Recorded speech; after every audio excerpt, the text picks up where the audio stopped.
also doubling down on his plan to begin reciprocal tariffs soon. This during an Oval Office meeting with Ireland's Prime Minister, where he also said Ireland had used its tax policies to lure away pharmaceutical companies and others from the U.S. Canada also announcing retaliatory tariffs today. Mexico, though, holding off for now. President Trump also just telling reporters the U.S. could put financial pressure on Russia, but hopes it won't be necessary in the push for a ceasefire with Ukraine, where President Zelensky says he and the U.S. have a shared goal to end Russia's invasion as soon as possible. He's been talking after U.S.-Ukrainian talks produced a plan for a month-long ceasefire. If Russians demonstrate their readiness to the American proposal as much as we are, then I think some decisions will come. Speaking via a translator, President Zelensky's also welcomed the U.S. government restarting military aid and intelligence sharing. Russia says it'll wait to see the full plan before giving an answer. Fox's Jonathan Savage. President Trump calls the new inflation report good news. The increase in consumer prices cooling for the first time since September. The CPI inflation report came out, showed that cooling, that slight cooling, under 3%, now 2.8%. The core inflation without food and energy prices, 3.1%, the lowest in about 4 years. Fox Business's Edward Lawrence at the White House. Right now, the Dow's down 50 points. The Nasdaq's up 248. America's listening to Fox News. During tax season, your info travels lots of places you can't control. W-2 arriving from payroll platform 3. Everything criminals need to steal your identity is on your W-2. Last call for accountant at home office, 1 minute. LifeLock monitors hundreds of millions of data points per second. Tax preparation data centers with service to IRS. All aboard. If your identity is stolen, we'll fix it guaranteed, or your money back. Save up to 40% your first year with promo code NEWS. Visit LifeLock.com. Terms apply. Why pay more for prescriptions? Stop overpaying and start saving with SingleCare. It's easy. Find your prescription on SingleCare.com, show the coupon at the pharmacy, and start saving. SingleCare works at pharmacies nationwide and is completely free to use, whether you have insurance or not. So the next time you fill a prescription, check SingleCare to make sure you're getting the best price. Take control of your prescription costs. Go to SingleCare.com or download the free app today. Air Comfort Service, heating, cooling, and insulation. Weather. Super weather for our Tuesday evening. Temperatures dropping through the 60s, but it's a slow drop. Clear skies 49 for the overnight low. Springtime continues on Wednesday. Mostly sunny and nice, 75 degrees. Wednesday night, a lot of clouds around, maybe a spot shower after midnight, 54. Thursday, partly to mostly sunny and 76. We've got some showers and thunderstorms coming in here late Friday into Friday night. This is 97.1 FM Talk. Chief Meteorologist Dave Murray. Mark Cox here. Join me, Annie Frey, and Mark Reardon, along with Bob and Tammy Kershaw of the Retirement Advisory Group for the next Protecting Your Retirement educational event. It's Tuesday, March 25th at the Frontenac Hilton at 6:30. Here are Bob and Tammy with more. Are you nearing retirement or already retired and worried about market volatility and losses at this stage in your life? Would you like to learn why linking to the market is much safer than owning the market? Would you like to learn how to automatically lock in your market gains every year without having to sell? Did you also know if you are 59 and a half or older, you can roll over your company retirement plan tax-free to protect your nest egg from any future losses? You'll get all the answers and more. If you are 59 and a half or older, you can't afford to miss this event. Protect your retirement nest egg. Join the official financial advisors of my show, Bob and Tammy Kershaw, Tuesday, March 25th at the Frontenac Hilton at 6:30. Go online to retirementkey.com. That's retirementkey.com. Don't get lulled into believing the IRS is getting soft. It's just the opposite. Hi, this is Lance Story with the Lance Story Law Firm. We are being told by IRS collection officers that their higher-ups are demanding that they get more aggressive than ever. So don't ignore them any longer. Level up. If you have unfiled returns, unpaid taxes, levies, or liens, call the Lance Story Law Firm today and let us get between you and the IRS. We'll protect your rights, including your right to appeal or even your right to take the IRS to tax court. Remember, IRS problems are legal problems, and they need to be handled by an expert attorney team who's done it for decades. So call the Lance Story Law Firm today. We're local. Our office is right here in St. Louis, or visit Lance, D-R-U-R-Y, law.com to schedule your free consultation with your local tax resolution law firm, the Lance Story Law Firm, 3 314-260-6120. The choice of a lawyer is an important decision and should not be based solely upon advertisements. Step outside and fall in love with your backyard again. From inviting porch overhangs to durable composite decks and cozy screen rooms, Lakeside Renovation and Design creates stunning outdoor living spaces designed for relaxation, entertaining, and making memories. With expert craftsmanship and top-quality materials, your new outdoor oasis will be perfect for every season. Call Lakeside Renovation and Design today or visit lakesiderd.com to get started. Let's turn your backyard into the retreat you've always dreamed of. Hair Volume is the best-selling hair tablet in the world and one of many award-winning natural hair products from New Nordic. Purchase at newnordicusa.com or CVS. That's newnordicusa.com. That is exactly what I needed to hear. Thank God someone here knows what they're talking about. That's us. That's right. Gotta love this American ride. All right, you need to take the time and get the full picture.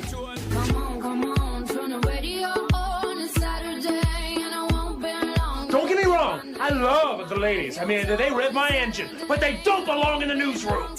It is Anchor Man, not Anchor Lady.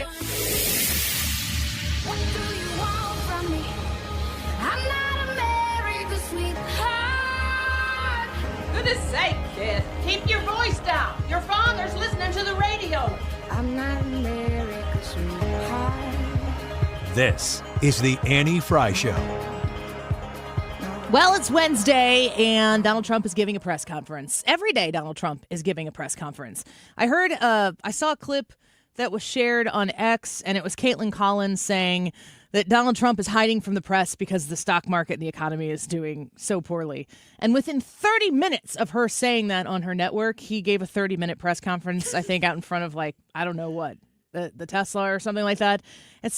Donald Trump is in front of the press, and the press is accessible to Donald Trump 24 hours a day. He is on CNN more than she is. If you were to criticize Donald Trump, if it even comes to your mind that you could criticize Donald Trump for not talking to the press, and you didn't do that every single day that Joe Biden was the president of the United States, get out of here. Go home. You're done. You're cooked. We all remember. We all know Joe Biden would go weeks without being seen. And I do find it kind of interesting that nobody in the media right now is curious about where Joe Biden is right now. What is Joe Biden doing right now? I'd be interested to know. And most presidents would probably be interested in having their word or their say on everything that the new president is, air quotes, destroying about their former administration. But nobody's even asking him that question. Nobody is reporting. If it were converse here, if this was Joe Biden undoing everything that Donald Trump had done, boy, have we been there. Don't you think that they'd be very much so in hot pursuit of getting Donald Trump's opinion of it, and then being very eager when he didn't oblige to the interview, being very eager to say, we went to Donald Trump for comment and he was unavailable? There's an old courtesy, 25 years ago, where the president that just left office doesn't say much for a little while. That courtesy was abolished, though. Yeah. That's done. And so, you would expect Joe Biden to be out there saying something. So Trump is speaking to the media right now. We're going to dip in and listen to some of the question and answer portion of this press conference. He's got the Prime Minister of Ireland in there, which is just always fun. It's just something about Ireland that always makes people smile. Even Rosie O'Donnell, who fled to Ireland. I just learned that today, yeah. Rosie O'Donnell's on Jesse Waters last night. We're sitting around the table eating burgers and brats that Jared had on the smoker. Delicious. Rosie O'Donnell pops up, and I'm not going to name the kid, but one of them goes, "Oh no, this lady." And I was like, "Oh my gosh, if you could have only done that like publicly for people to see." Just for clarity, Rosie wasn't on Jesse Waters, right? It was just a clip he was playing. I just want to make sure. No, he was highlighting that she exported herself. Okay. Yeah. Just being sure. Let's listen in to the press conference right now and hear what Trump has to say. Or not. Is it not going to work? Tariffs from there the it is. EU, which were announced yesterday, and also how worried should Ireland be, given the fact that it has a massive trade surplus with the US, over $50 billion. Neil Martin might be quite nervous about what you're going to tell him today. Well, I don't think he looks nervous to me. And if he was nervous, he wouldn't show it. No, we do have a massive deficit with Ireland because Ireland was very smart. They took our pharmaceutical companies away from presidents that didn't know what they were doing. And, it's too bad that happened. It's a tremendous job. Look, the Irish are smart. You're smart people. And you took our pharmaceutical companies and other companies, but, through taxation and proper taxation, they made it very, very good for companies to move over there. And we had presidents and people that were involved in this that had no idea what they were doing, and they lost big segments of our economy. The European Union treats us very badly. They have for years. I saw that. I had it out with them in my first term. It did well, but we had to solve other problems, and we did. But European Union's been very tough. And it's our turn, too. We get a turn at that also. But they have not been fair. They sue our companies and win massive amounts of money. They sued Apple, won $17 billion. And they use that for other reasons, I guess, or to run the European Union. So I'm not knocking it. They're doing what they should be doing, perhaps, for the European Union. But it does create ill will. And as you know, we're going to be doing reciprocal tariffs. So whatever they charge us, we're charging them. Nobody can complain about that. Whatever it is, it doesn't even matter what it is. If they charge us 25 or 20% or 10% or 2% or 200%, then that's what we're charging them. And so I don't know why people get upset about that, because there's nothing more fair than that. And we had a problem with Ontario, and they dropped that when I let them know what we were going to be doing. They dropped it immediately, so I'm glad, because electricity, you shouldn't be playing with electricity. It affects people's lives. Actually their life. I mean, it can affect, depending on weather, it can affect their life, so we can't do that. And it doesn't make sense that our country allows electricity to be made in another country and sold into us. Who did that deal for the United States? Okay, I looked at that long ago, and I said that's not something that's very smart. So we've had a lot of bad trade policies, and yet we're doing very well right now. But we're doing well because I won the election. If I didn't win the election, you would have had a very bad period. I think a lot of the stock market going down was because of a really bad 4 years that we had. When you look at inflation and all of the other problems wars and inflation and so many other problems.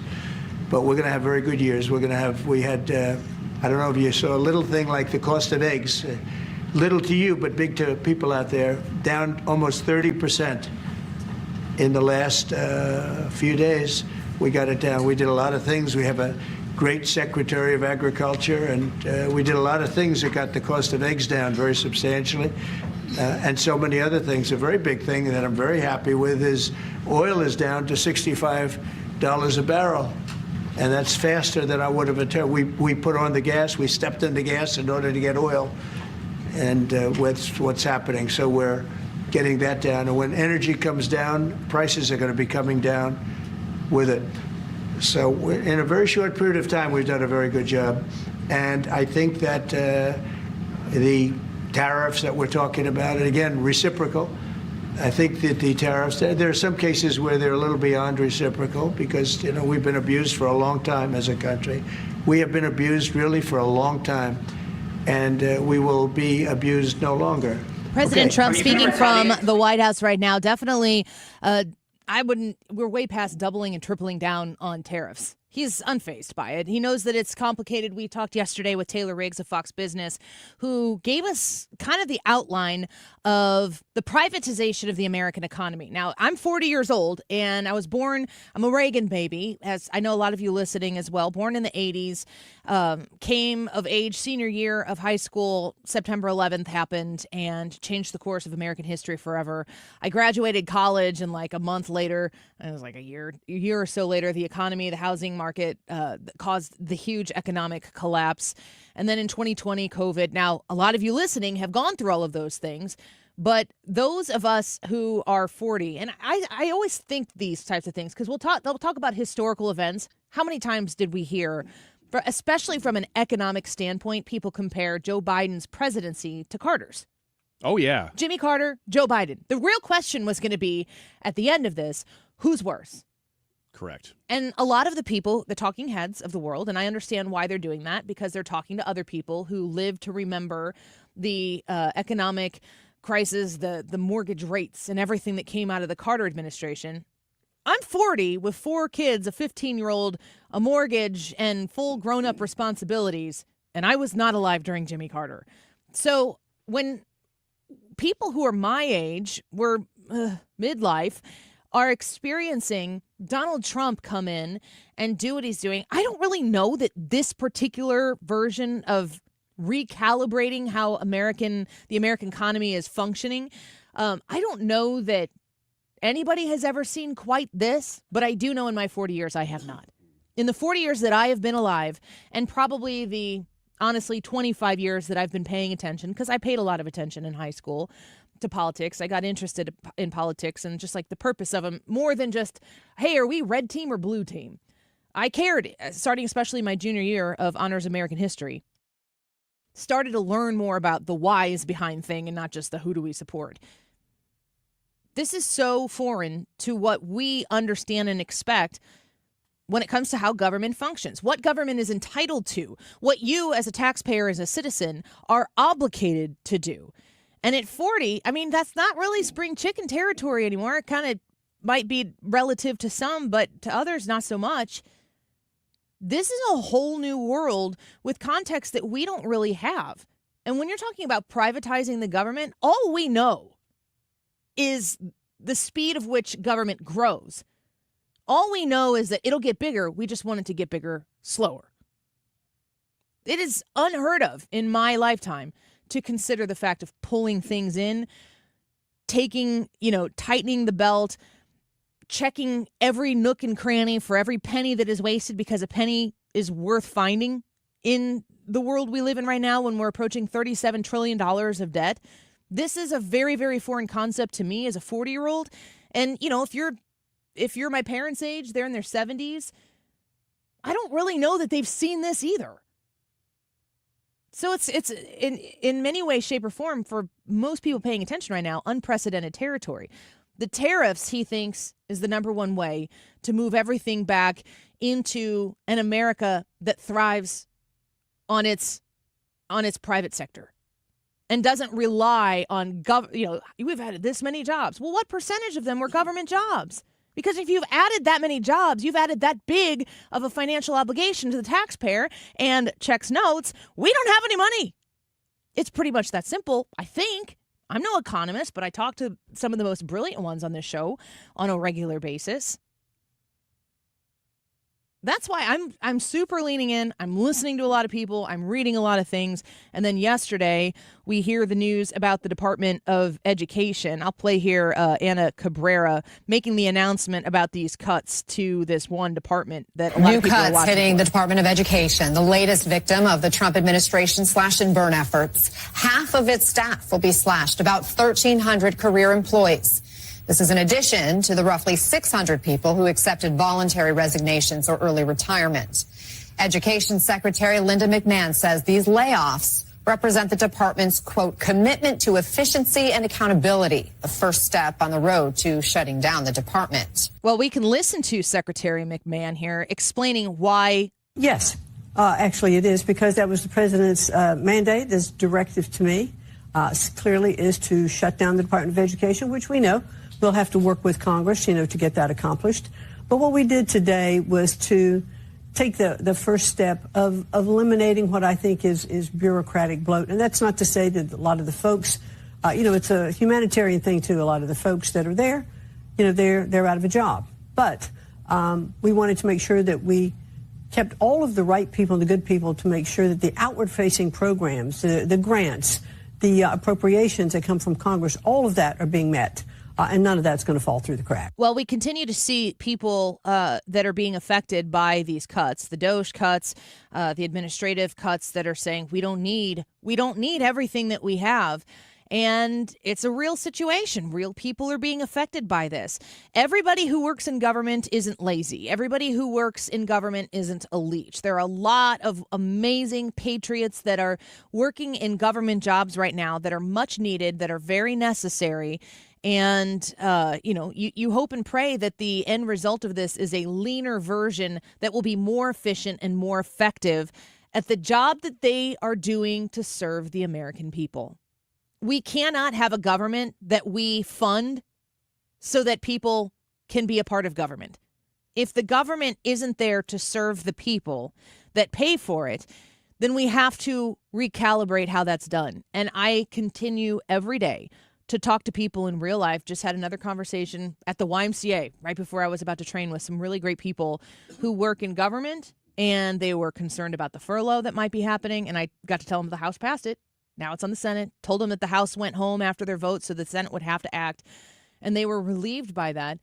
But there are very good people who are very nervous right now because of these cuts.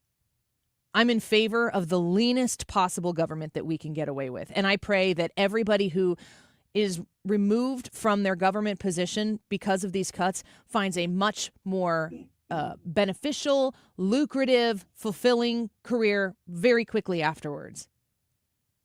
But the cuts keep coming, and they're going to keep coming. During the campaign, this is what Trump said he was going to do, and if he were not to deliver on it, he'd be like the rest of them. And so far, he hasn't been like any of them. The question for you on the YouTube live chat poll for today, do you support eliminating the Department of Education? Yes or no? They said 50% of the Department of Education was going to get cut. Yeah, 50%. That's huge. That's huge. That makes a lot of people celebrate.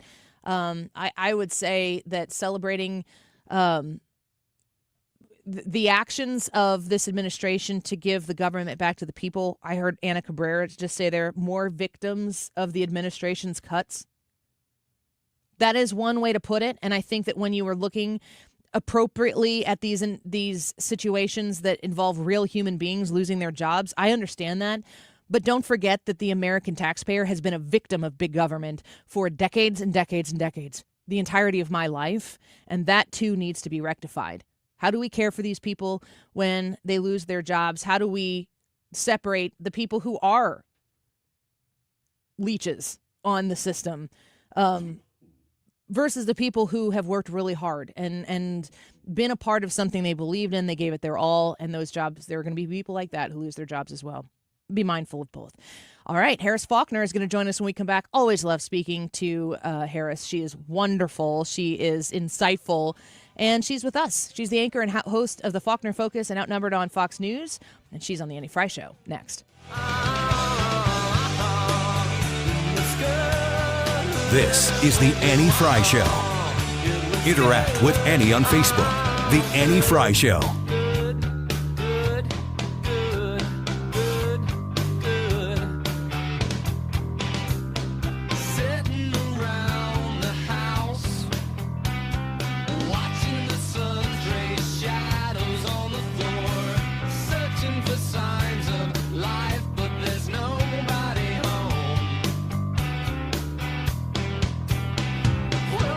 STS Armory in Pontoon Beach, Illinois. It's where I go to shop for my firearms, ammunition. We have multiple safes in our home. You know, security is the most important thing for myself, for my husband. If we are buying a firearm, I need to own and have placed the safe where it's going to be before the firearm gets purchased. That is the order with which we invest in protecting our home, and we are very protected, and that is through STS Armory. If you're looking for an educational course, first timer, never fired a gun before, and you want to learn how to do it right and responsibly, once you take a course like this, the whole world opens up to firearm ownership and safety because you understand the device, you know how to operate it, and you can be safe with it. Highly recommended for first timers. Now, if you're a conceal and carry license holder and you need to renew it and you've been doing this forever, they can help you with that too.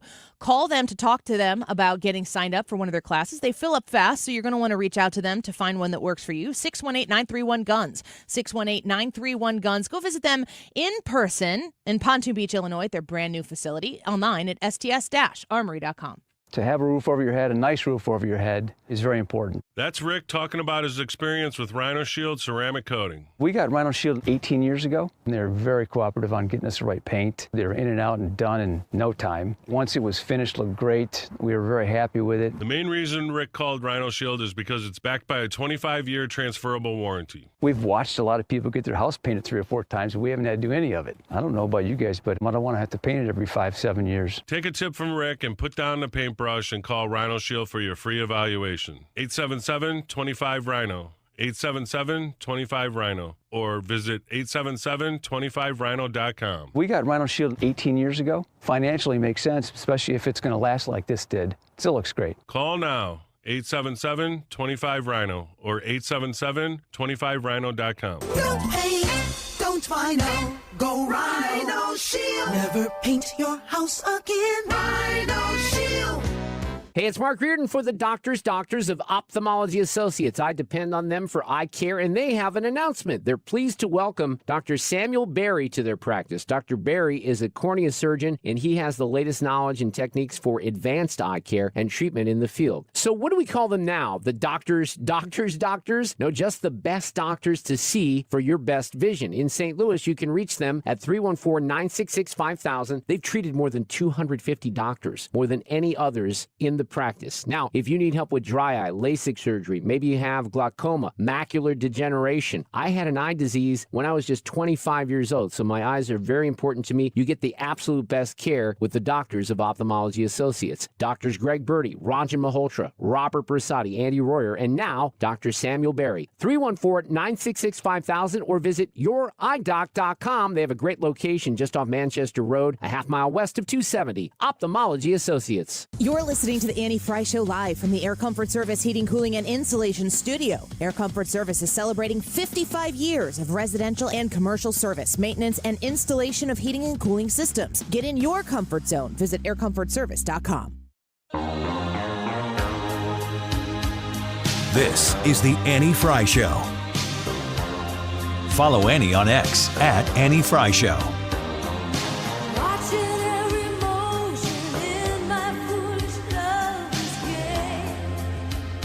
This special visit ended with a humbling honor. This Chancellor Award for Excellence and Lifetime Achievement with our greatest appreciation and recognition of your exceptional contributions to journalism and dedication to excellence. So there's Harris Faulkner receiving an award, and we were tipped off about this award, and we wanted to make sure that we were able to congratulate her as well as we bring her back onto the Annie Frey Show. Author of the #1 New York Times bestseller, Faith Still Moves Mountains, and of course you know her as the anchor and host of the Faulkner Focus and Outnumbered on Fox News. Harris Faulkner, welcome back to the show, and congratulations. Hi, Annie. Thank you so very much. I feel so blessed to get this, first of all, just to be with you, and also to get the recognition for my journalism. It really is a blessing. I was watching the show that day when you were on campus and you were talking about the band and just everything that was about this university, Southern University, and the experience there. Can you tell us a little bit about this award and what your experience was receiving it from Southern University? You know what? First of all, I had no idea the history of Southern University in Baton Rouge, Louisiana. And they didn't know anything about my personal history with regard to the college. So I'm not an alumna from there. I didn't go to school there. But my parents met and fell in love at a historically black college and university, HBCU, in Texas, Prairie View. And Southern University and A&M College is one of those original 107 land-grant HBCUs. And so we were kind of learning about one another, and it was really, for me, a very beautiful time, because one of the things that they showcase for me, and when I tell you that they know how to celebrate something, they don't just present you with an award. There's a marching band that's, the Human Jukebox performed for Fox at the opening of the Super Bowl in New Orleans a couple of months ago. And so I'm being, for the first time, among all these people and kind of being introduced to life on Southern. But the other thing that they're really known for is the ROTC military program on campus. So they organized a town hall for me to host with cadets and midshipmen. Wow. Oh, my goodness. I mean, this was like a dream come true so that I could get to know their ROTC program. When my dad met my mom, and they were just young little ones on campus at Prairie View, that HBCU, he was at ROTC. He was in that program. And he became one of those storied flag officers on that campus. And Southern University has graduated ROTC members in training for our U.S. military branches who've gone on to be 10 generals. Wow. Yeah. So, and that's not to mention all of the other flag or ranked officers. But that just lets you know they've been the backbone of American leadership in our U.S. military for decades. They would have to have been. Well, I thought you shined such a great light while you were broadcasting from there on what that university does, and we wanted to make sure that we congratulated you on your award it's the Chancellor's Award for Excellence and Lifetime Achievement for your contributions to journalism and community engagement. I'm going to play a little bit and segue here with the community engagement part of it, because while we were watching the Trump administration make good on trying to shrink government, trying to claw back waste, fraud, and abuse, there's a personal side to these cuts. And I have myself in my community, and just yesterday at the Y, I was there to work out with my trainer, and right before we started, two people who knew me from the radio show came up, and they both work in government. They were both worried about the potential shutdown that might occur on Friday if they can't get the CR through. So they're worried about the furlough, but they were telling me about the people in their own office. These are real people who have accepted the early buyout, one who they think is going to be let go. And I'm sitting here as somebody who supports what Donald Trump is doing, what Elon Musk is doing, but I'm also wondering what you think about the reality of these cuts to actual humans who have been working really hard to do their job and might see a fate of their own soon.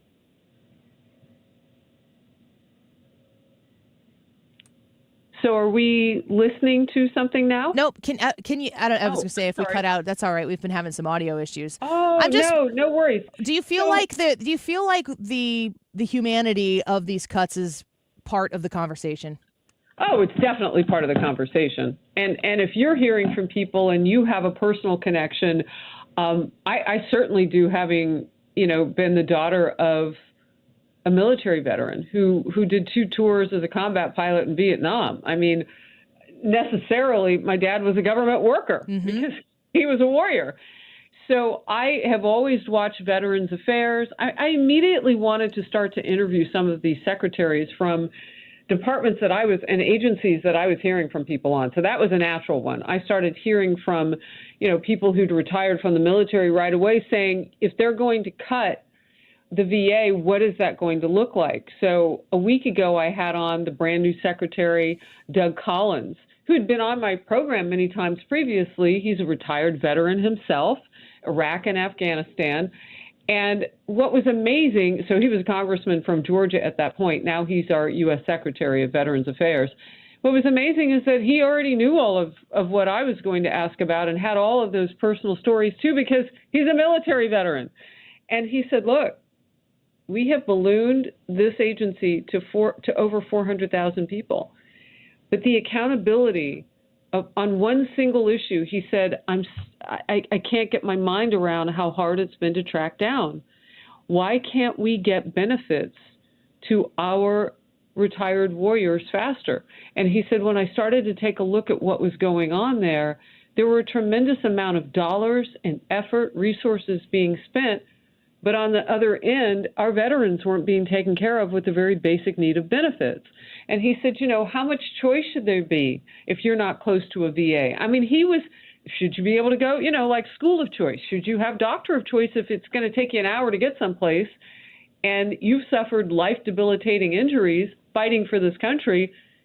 How should the military react to your needs? And he said, what it really needs is a forensic. It does need an audit, which is what the Department of Government Efficiency is doing, DOGE, with Elon Musk, senior advisor to the president. But he said what it also needs is just to take a look at, do we need this many people doing this many things? And how many of them are working out of the purview of anyone who is tasked with the very basic needs of our veterans? And so that's what he's working on now. And what he says is, you can make cuts with a scalpel. But it's difficult to make cuts with a sledgehammer or a chainsaw without understanding what people need. Mm-hmm. And so everyone, I think, is taking a good hard look at what this process looks like. And look, on paper, things can start out one way. The true measurement, for me at least, Annie, of good leadership, of great leadership, is to take a look at things and go, okay, but on the flip side, what's the human element of this? Yeah. I think we are at that stage, and I think over-communication is needed. If President Trump and those he's tasked with DOJ think that they are over-communicating by giving us the details of how they're doing what they're doing and who that impacts and why and all the things, you can't give us too many details. Over-communicate to us as a public so we understand. Yes, that's so important. So that, because I mean, this shouldn't come to a surprise as anybody is watching the campaign and what Donald Trump was going to do, and Elon Musk very famously jumping around on the stage because he was going to bring DOJ to the American government to make it more efficient. People did vote for this. That's really the end of the day, the important part of it. But the over-communication, to your point, is necessary because the human element here certainly is coming to a head more publicly now than it has in the past. Well, I think that, and I also think the speed of which all of this is going, I understand. Now, remember, with all of these human elements, all of these legitimate concerns about what happens if I lose my job because I'm a government worker in that agency, look at the Department of Education. 50% of the workforce either laid off, let go, retiring today, post the announcement that was made recently. So if we're going to look at all of that, well, then what are governors going to do? What are senators and congresspeople going to do? Because let's take West Virginia, for example, had on the senior senator from that state, Jim Justice. Do you know what he told me? Mm-hmm. He said, Harris, it's up to us. It's always been about the states. He said, so if there's a government program that pulls out and West Virginians are getting the message that they will be out of work, and he said, and that's not an if, it's actually happening. He said, do you know how much untapped energy we have because the Biden administration and Obama and some others on the left who have risen to commander-in-chief have consistently said coal is horrible, coal deserves no transition point in our economy?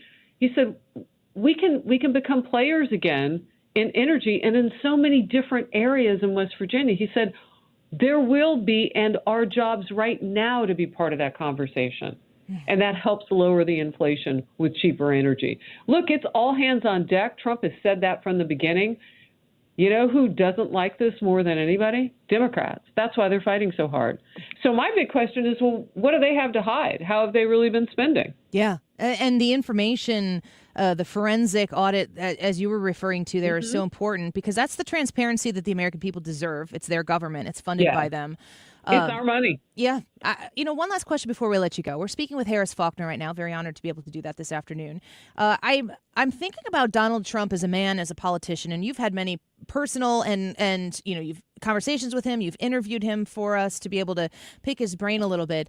But what he's doing right now and what he's laid out in his campaign, this is, as I said, very honest. This is what he said he was going to do, and now he's doing it. This is difficult.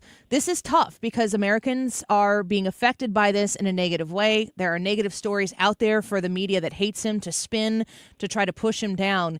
But in order to get us away from approaching $37 trillion in debt, we have to do something drastically different. Yeah. Can you speak from a personal understanding of Donald Trump, the resolve and the foresight that this man has and the long-term planning ability that he has to see us through to the end where it does result in a positive outcome for Americans? This is such an important question because what you're talking about is vision and value. You're talking about measuring the value of the journey that we're in right now and looking at his vision and seeing how we get there. July 13th, 2024, it was about 4 hours before the president left it was 4 hours before he was shot in Butler, Pennsylvania. We were at Mar-a-Lago. He had not flown out yet. We had a sit-down interview. To this day, he says it's his longest next to Joe Rogan. So we sat, we talked, and his vision was this. When I become president, and back then, Kamala Harris hadn't even been announced yet. They were going after Joe. So He said, when I become president, if I do, he said, I want to make sure that everybody is heard, all those people who haven't been heard. But he said, what I want to do is reach across the aisle and clean up some of what is not clean right now. He spoke specifically about cities like New York with just horrible crime rates. And his number one focus would be to right-size America financially around the world, economically around the world, because that makes us less vulnerable to problems. He said, I'm a bigger person at the table. I'm paraphrasing him. I'm a bigger person at the table if our house is in order. Yeah. So that's important. But this idea of bringing people together left and right, he scooped up a whole lot of people who probably thought they'd never vote for a Donald Trump. And they were people of color. They were people from every ilk in this country. He grew the party in ways that the Republican Party has said that it always wanted to grow, but didn't necessarily have the proper outreach to go do that. So he's held up by lawfare in New York City. He goes to Harlem. Toward the end, he's making fries at McDonald's and doing things that young people, those are sometimes their opening jobs on their resumes, not always, but sometimes. And he's taking a look at those communities, not by accident, but on purpose. Now, Kamala Harris was handing him a gift toward the end by, some misstatements by Biden, calling Trump supporters garbage. I don't know if that was a misstatement. That's what the White House said on his behalf. But all of the like, he took those opportunities and spoke directly to the American people. So what I think he's doing, based on the conversations and interviews that I've had with him, is keeping his promises. And on July 13th, his number one promise, yes, it's a slogan, make America great again, but also pull into the fold people that you don't anticipate. Does anybody think RFK Jr. is anything but a Democrat? Yeah. He's not. He's a Democrat. He's a Kennedy. Come on. Hello. Now, his family can feel any kind of certain way about, families are families. Tulsi Gabbard, does anybody think that she wasn't a multi-term Democrat congresswoman for the state of Hawaii? No, nobody thinks that. She found her way to a party that she thought she was more aligned with politically, the Republicans. She says the Democrats left her. But her entire political history, elected history, was as a Democrat. Who's in his cabinet? Have you ever seen that before? Yeah. Multiple Democrats? Yeah, you wouldn't see that from the other side. And he's keeping those promises. And I just say, on the 51st day since inauguration, and I'm a big Toy Story series fan. My kids have always loved it growing up. Yeah. Let them cook. You use phrases. I have a 15-year-old son and a 12-year-old daughter, and you use phrases on your show regularly. And I'm like, I know the kids you're around because I speak that same language, and it always makes me chuckle. God. So my girls are keeping me. I mean, they're keeping me on my toes. Annie, you know how it is when kids hold you accountable, and they think. You know what I love? They actually think, and maybe this is a gift from social media, because, social media is you're scrolling and you're taking in all these messages. And if you can just even understand for a moment the power we still have as parents, when we look them in the eye and they look up at us, that's God working through us to reach our kids. Yeah. They don't have to scroll to get us. Yeah. Yeah. And I say to my girls, I'm right here. What do you got? Take on every topic, take on every difficulty, every victory, everything that you can with them, because the world would rather we not be present. And I'm telling you, if you just show up and you don't need a battery recharge like a phone, you have power in their lives. Amen. Amen to all of that. And if you don't do it, the world's waiting to do it for you. You're exactly right. Amen. And we cannot have that. No, absolutely not. Harris Faulkner, always a pleasure to speak with you. Congratulations on your award and acknowledgement. We love having you here. We hope you'll come back soon. I love you back. I celebrate you every day, Annie. Thank you. Thank you so much. We'll talk to you again soon. Harris Faulkner, author of #1 New York Times bestseller, Faith Still Moves Mountains. I've read it. It's wonderful. You should read it. Anecdotes of different stories that she's covered or been made aware of, or people she's interviewed, and these individuals move to faith in this time of despair or anxiety or fretting, and she tells a story about how it moves mountains, and you should check it out. And it's always great to have her on the show. Love her. All right, quick break. When we come back, only one way to follow Harris Faulkner on the Annie Frey Show, and that's with Wiggins America. Next. He's going to give us some grammar mistakes that we might be making that make us look bad. Let's get Ryan Wiggins back in studio. Wiggins America on the Annie Frey Show. Next. This is the Annie Frey Show. Find the podcast, on-demand audio, and more at 971talk.com/Annie. Stewart's American Mortgage and the Bagel Loan. Just one phone call and you're connected to Stewie directly, I might add, to talk about your mortgage and how your mortgage can best work for you. You know, that's a big payment you make every month, probably the biggest payment you make every month. You want to get the very best possible deal. You want to get the lowest rate. You want to get the best closing deal.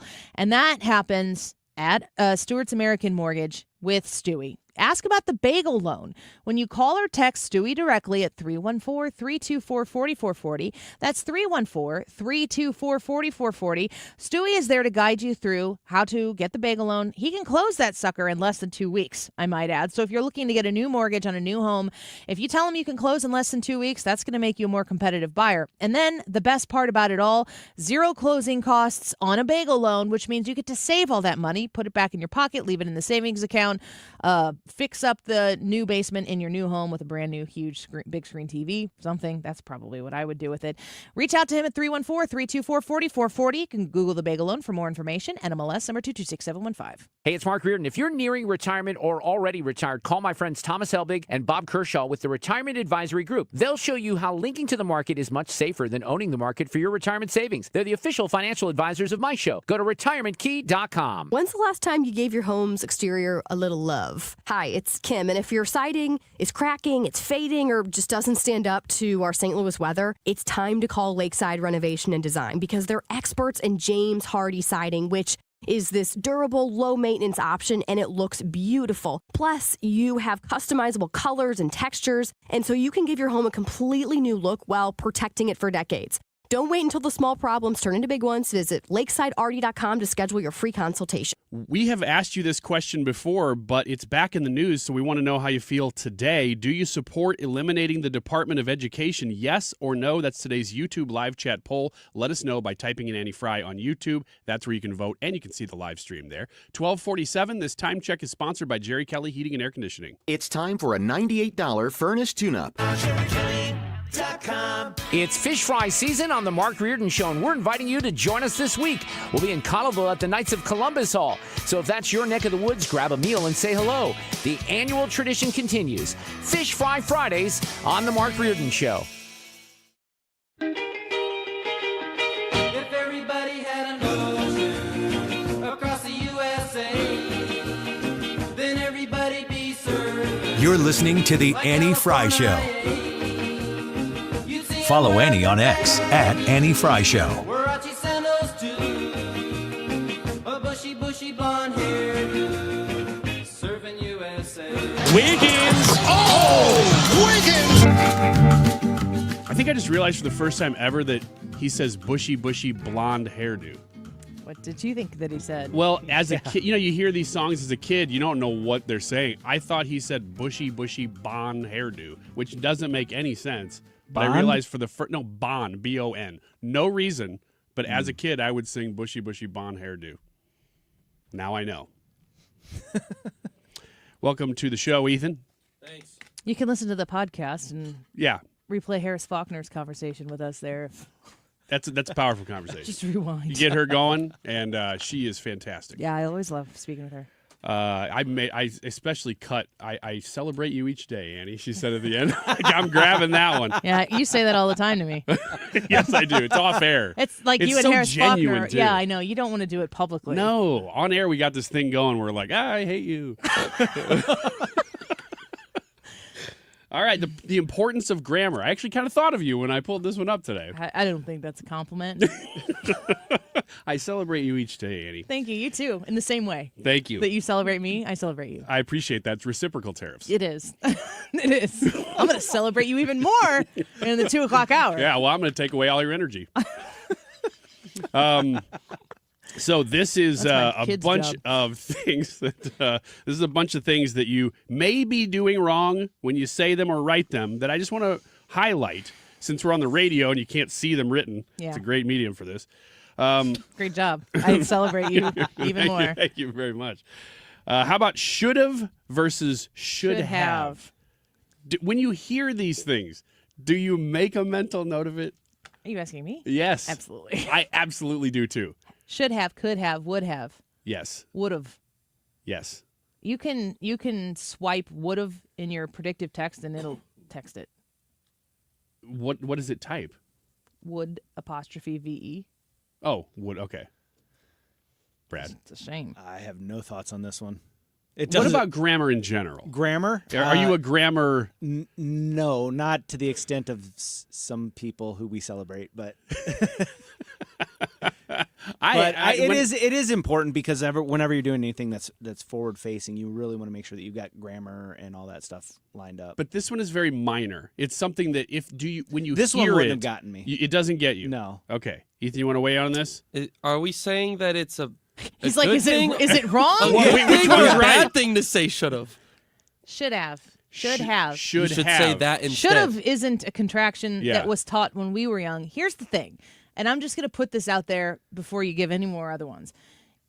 I was raised that if you were doing things like should have or not using proper English, grammatically correct language, I was raised by an Australian grandmother who came to America, learned and taught English, that it was lazy. Uh-oh. Wow. So I didn't even know until now it wasn't a real thing. Well, that was 20, 30 years ago, 35 years ago that I was learning English and being told to say, I've told this before, but Grandma, may I please have a cookie, to address the person, to ask the question, to say may I, not can I, to give a please, and she'd say, yes, Annie, you can have a cookie. And I was supposed to say, thank you, Grandma. I was supposed to address her. And she wasn't militant about it. That was just how you were supposed to speak. It was the proper way to do it. And every time you take a departure away from that, the thought was that you were just being lazy, that you weren't committed to doing it the correct way. So we did it the correct way, or we got told we were doing it the incorrect way. Yeah. Every time. My mom used to make me call her Mommy Dearest. Yeah. Okay. It's some weird. Do you want to talk about that instead, or? Yeah, a little bit. Floor's yours, buddy. If you've ever seen the movie Mommy Dearest, you'll know that was Mom. I'm sorry. I didn't mean that. Yeah, you threw your mom under the bus. I did. So, Ethan, just with this one in particular, should of is what it sounds like because people hyphenate should apostrophe VE when that's should have, which is short for should have. People will write of, though. Correct. That's bad. So when you say that it, is not good. If you're saying it, you can tell you're saying should have instead of should have. Yeah. Then you can tell that you're not using it correctly. I've always used should have. Well, it's not wrong to say it. Would you write should OF? No. Have. Yes. So you understand in the written sense that So you're saying people actually say it but don't understand that it's not should of, like kids don't. Right. Really? Yes. Now you're on our now you're on our like judgy side. Welcome. Yeah. I was like, where are you guys at with this? Welcome. Am I one of the dumb ones? No, they're the dumb ones. Well, we'll don't find jump to out. conclusions. Go to the next one. Maybe I All right. Lay versus lie. Do you know the difference offhand? Lay is an object. Lie is what humans do. Mm-hmm. Yeah. Lay is also the past tense of lie, and laid is the past tense of lay. So it is pretty difficult to remember, but you lie down, but you lay something down. Yeah. Exactly what you just said. I don't know that I do this one correctly. Especially in speech. I know that I don't. I may in writing it, but I when I say it, I'm probably saying it I wrong. retract my statement. I am one of the dumb ones. Oh. I'm gonna lay down. I definitely say that. Oh, for sure. Lie. But I'm not a liar. No, I'm kidding. She couldn't help. Did you hear her do it? She couldn't help herself. So do you have to tell people to go lie down? Is that the Go lay down. So or do you say go lay down? You don't have to tell a them. person is lie, a thing is lay. What about a dog? That's Lie. a good question. Lie because it's Because they're lying down. They are doing it. and it's an action. Okay. All right. That's a very good question, though. No, but what about a dog? Go lie down. Every time that Annie says, like, go lie down. I just say in my mind the opposite. No, lay. Go lay down. I'm gonna lay down. And for the record, I've never told Ethan to do that. Go lay down. That's not something that happens. Wiggins, on the other hand, you tell all the time. Yeah, go lay down in the corner. Well, here's another quick question. What about a plant? Does it lay down or lie down? Is it choosing? It's alive. That's not a good question. Plants, okay. Plants lay down. Next one is every day. They don't lie down either. As one word versus every day as two words. Ooh. Do you know the difference? Ooh. It's tough, isn't it? Every day, one compound word, or every day as two words. Every day as a compound word is like when you're describing something, an everyday item. And then the two words is when you're saying every day. That is exactly right. Yeah. That is exactly right. Good job. If you do something every day, it's separate. Yeah, every day is an adjective talking about commonplace daily I celebrate activities. Ryan Wiggins every day. Every day. That would be two words. Two words. You know what I'm going Wiggins to do? America is an everyday installment. I think what I'm going to do is during the break, I'm going to go edit that Harris Faulkner comment to be about you. About me. Not because I need that, because I need to show that I can do that. Can you make it a spot, like a promotion? I was thinking about it. No. When I heard it, I was like, oh, man. Wiggins Go lie down. Yeah, Wiggins America. I appreciate it. I celebrate you every day. The problem is she says, I celebrate you every day, Annie. And I don't really know what to do with that. Just like, yeah, I celebrate you every day. Yeah. Ryan. AI. Ryan. It doesn't even have to be. You can just be you. You know, just place her voice with yours at it. Next, you're going to. You've already run out of time. Keep going. Oh, we're gonna do another minute. Unless you just want to do it about you and Harris Faulkner for the rest. I kind of do. I'm Whose enjoying it. versus whose? Huh? Whose versus whose? Apostrophe S. Versus Whose is possessive. OSE. That is correct. I didn't know that. And you want to try effect versus affect? Affect with an A is a verb. Effect is cause and effect. But you can affect you can affect the outcome. I get that one wrong more than any of the other ones. Then you know what you do? You What? change the word. You don't use it. You just say I can. Oh, yeah, I'm with you. I don't do that. That's a cheat code. It's a great cheat That's code. the game genie of grammar. Affect, you got it exactly right. You even included the caveats. It's a little bit impressive. I hate to say that based on our on-air relationship. Are you celebrating her right now? Based on our on-air relationship. The other ones seem pretty easy. It's your versus your. It's not as easy as it should be. Well, it's probably tougher to. What about you are? What about you are? The letters. I don't know. What about them? Oh, you people are. People text spell that now. your. You are. You Oh, are. it just has You're- shorthand. I hate that. I don't care about that. Oh, you are. I What do about that. That's two our. versus two? Not TWO, but two versus two. You know, these are the easy ones. Two is in addition. Yes. Also. Two is I think that's an article. Well, anyway, there you go. Me versus I screw that one up all the time. You actually pointed it out the other day. I don't point it out as much as you screw it up. I know. I don't care about some of these, but some of them drive me You nuts. just have to drop the rest of the sentence and figure out Right. which one sounds correct. That one, it's whichever Do you want to one go to the sounds movies with better. I? When I write it, I get it right. But when I say it, I don't care about That's that because one. there's a blue squiggly line under it when you write it wrong. No, I write on a typewriter, as you know. I send it off to the publisher, and the publisher gets it And in he's the mail. there with the blue pen, putting a squiggly. Yeah, in it. yeah. I'm just chasing you with that blue squiggly pen. Let's talk to House Minority Leader Tony McCombie at 125. Illinois is coming after private schools and homeschoolers. No surprise. We'll get the down low. Baseball is all about stepping up to the plate when it matters most. And when you've been injured, you need a heavy hitter in your corner. At Morgan & Morgan, we don't back down. We fight to get you every dollar you deserve. No curveballs, no strikeouts, just results. That's why we've recovered over $25 billion for our clients and fight for them from offices nationwide. Morgan & Morgan, America's largest injury law firm, proud sponsor of the St. Louis Cardinals.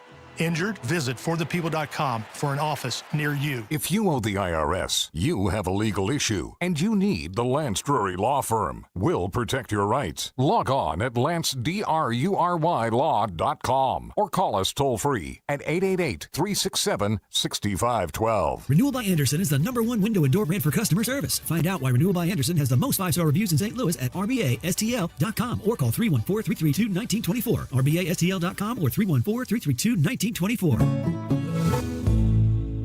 KFTK FM Florissant from the Kaufman Townsley St. Louis's Injury Lawyers Studio. Call 314-500-5000. That's 314-500-5000. All on the free Odyssey app. Take back America's wealth. I'm Lisa Brady, Fox News. Hours after the European Union and Canada announced retaliatory tariffs, President Trump telling reporters, The United States of America is going to take back a lot of what was stolen from it by other countries and by, frankly, incompetent U.S. leadership. He's pledging countermeasures against the EU and reaffirming the plan to charge reciprocal tariff rates beginning April 2nd, when he says flexibility will be ending after previous pauses on some tariffs. I'm not like a block that just, I won't delay. It's called flexibility. It's not called inconsistency. It's called flexibility. Dismissing one reporter's suggestion he'd been inconsistent. The president taking questions alongside Ireland's prime minister in the Oval Office just over a week after the blow-up there with Ukraine's president, who has since agreed to a U.S. brokered plan for a ceasefire and talks with Russia. President Trump says he hopes Russia also agrees, but he's not ruling out pressure. In a financial sense, yeah, we could do things very bad for Russia. It would be devastating for Russia, but I don't want to do that because I want to see peace. And we're getting close to maybe getting something done. A Kremlin spokesperson has said Russia is awaiting more information. Drones and ships, part of the focus at a Senate hearing on military readiness. The Vice Chief of Staff of the Army, General James Mingus, was asked by Virginia Democratic Senator Tim Kaine to grade where the military branch's joint effort is on countering our adversaries when it comes to unmanned aerial systems or drones. One, compared to where we were 2 years ago in the B to B plus category, compared to where we need to be, it's probably in the C. Given the rate of technology changes in this space and where our adversaries are going in this space, we cannot go fast enough when it comes to counter UAS. The Marine and Navy officials at the hearing testified that a lack of available amphibious warships is harming our readiness. Fox's Jessica Rosenthal. America is listening to Fox News. During tax season, your info travels lots of places you can't control. W-2 arriving from payroll platform 3. Everything criminals need to steal your identity is on your W-2. Last call for accountant at home office, 1 minute. LifeLock monitors hundreds of millions of data points per second. Tax preparation data centers with service to IRS. All aboard. If your identity is stolen, we'll fix it guaranteed, or your money back. Save up to 40% your first year with promo code NEWS. Visit lifelock.com. Terms apply. Why pay more for prescriptions? Stop overpaying and start saving with SingleCare. It's easy. Find your prescription on singlecare.com, show the coupon at the pharmacy, and start saving. SingleCare works at pharmacies nationwide and is completely free to use, whether you have insurance or not. So the next time you fill a prescription, check SingleCare to make sure you're getting the best price. Take control of your prescription costs. Go to singlecare.com or download the free app today. Air Comfort Service, heating, cooling, and insulation. Weather. Super weather for our Tuesday evening. Temperatures dropping through the 60s, but it's a slow drop. Clear skies 49 for the overnight low. Springtime continues on Wednesday. Mostly sunny and nice, 75 degrees. Wednesday night, a lot of clouds around, maybe a spot shower after midnight, 54. Thursday, partly to mostly sunny and 76. Got some showers and thunderstorms coming in here late Friday into Friday night. This is 97.1 FM Talk. Chief Meteorologist Dave Murray. IGotFloor.com is the website. If you're shopping for flooring, Michael's Flooring Outlet is ready to earn your business and to do it the old-fashioned way. That's how a store like Michael's Flooring Outlet, 3 stores I might add, has been in business in St. Louis as a family-owned and operated business for over 30 years. That's a wonderful accomplishment, and they do it because they know how to serve you correctly. They know how to give you value on quality products like the Mohawk Smart Strand carpet line, the Techwood Plus line of beautiful, beautiful flooring you might be interested in putting in your home. They give you the quality products that you want in your home, in your commercial place of business, but they also make sure that you get the value of it. They care about that, and they top it off with the best customer service in the business. So if you are interested in buying flooring, you can start the process online at igotfloor.com. Look at the reviews that are there. You can even request an estimate or an appointment in your own home.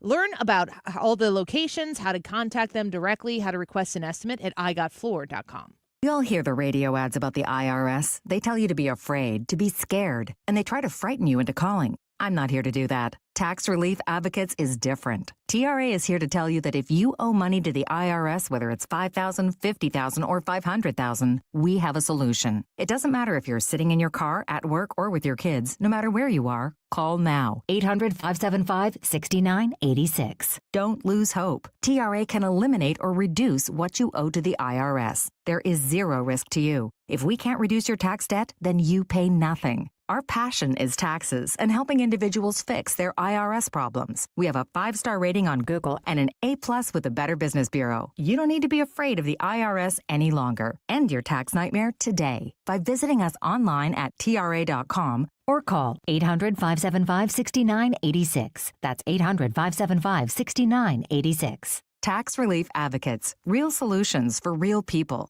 There's nothing like it. The crack of the bat, the roar of the crowd, and the timeless voice of Cardinals baseball. A swing, and there's a high fly ball. That's into deep left field. It might go. It's a gunner. Now, you can experience every pitch, every play, every win in crystal clear FM sound. Big fly, Alec Burleson. Starting March 24th, tune in to 104.1 FM KMOX, the voice of the Cardinals, now stronger than ever. Let's support Heroes Care through comedy. Annie Frey here. Join Heroes Care at the Westport Funny Bone Sunday, March 23rd for stand-up from St. Louis's own Will O'Donnell. That's Sunday, March 23rd. Learn more at 971talk.com/events. That is exactly what I needed to hear. Thank God someone here knows what they're talking about. That's us. That's right. Gotta love this American ride. All right, you need to take the time and get the full picture. Come on, turn the radio on. It's Saturday and I won't be long. Don't get me wrong, I love the ladies. I mean, they rev my engine, but they don't belong in the newsroom. It is Anchor Man, not Anchor Lady. What do you want from me? I'm not America's sweetheart. Goodness sake, kid. Keep your voice down. Your father's listening to the radio. I'm not America's sweetheart. This is the Annie Frey Show. Welcome back to the Annie Frey Show. A reminder, the podcasts for the show are available on the Odyssey app, AUDACY.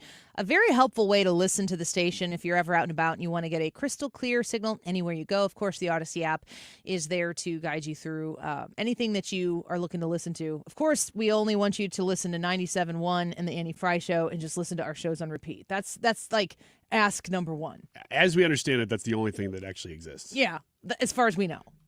We don't know any different. There might be other things that you can listen to on the Odyssey app. We leave here, we go home to our cabins that have no electricity, and we assume this is the only media. Yeah, this is all you get. I am so sorry. I'm proud of it. Yeah.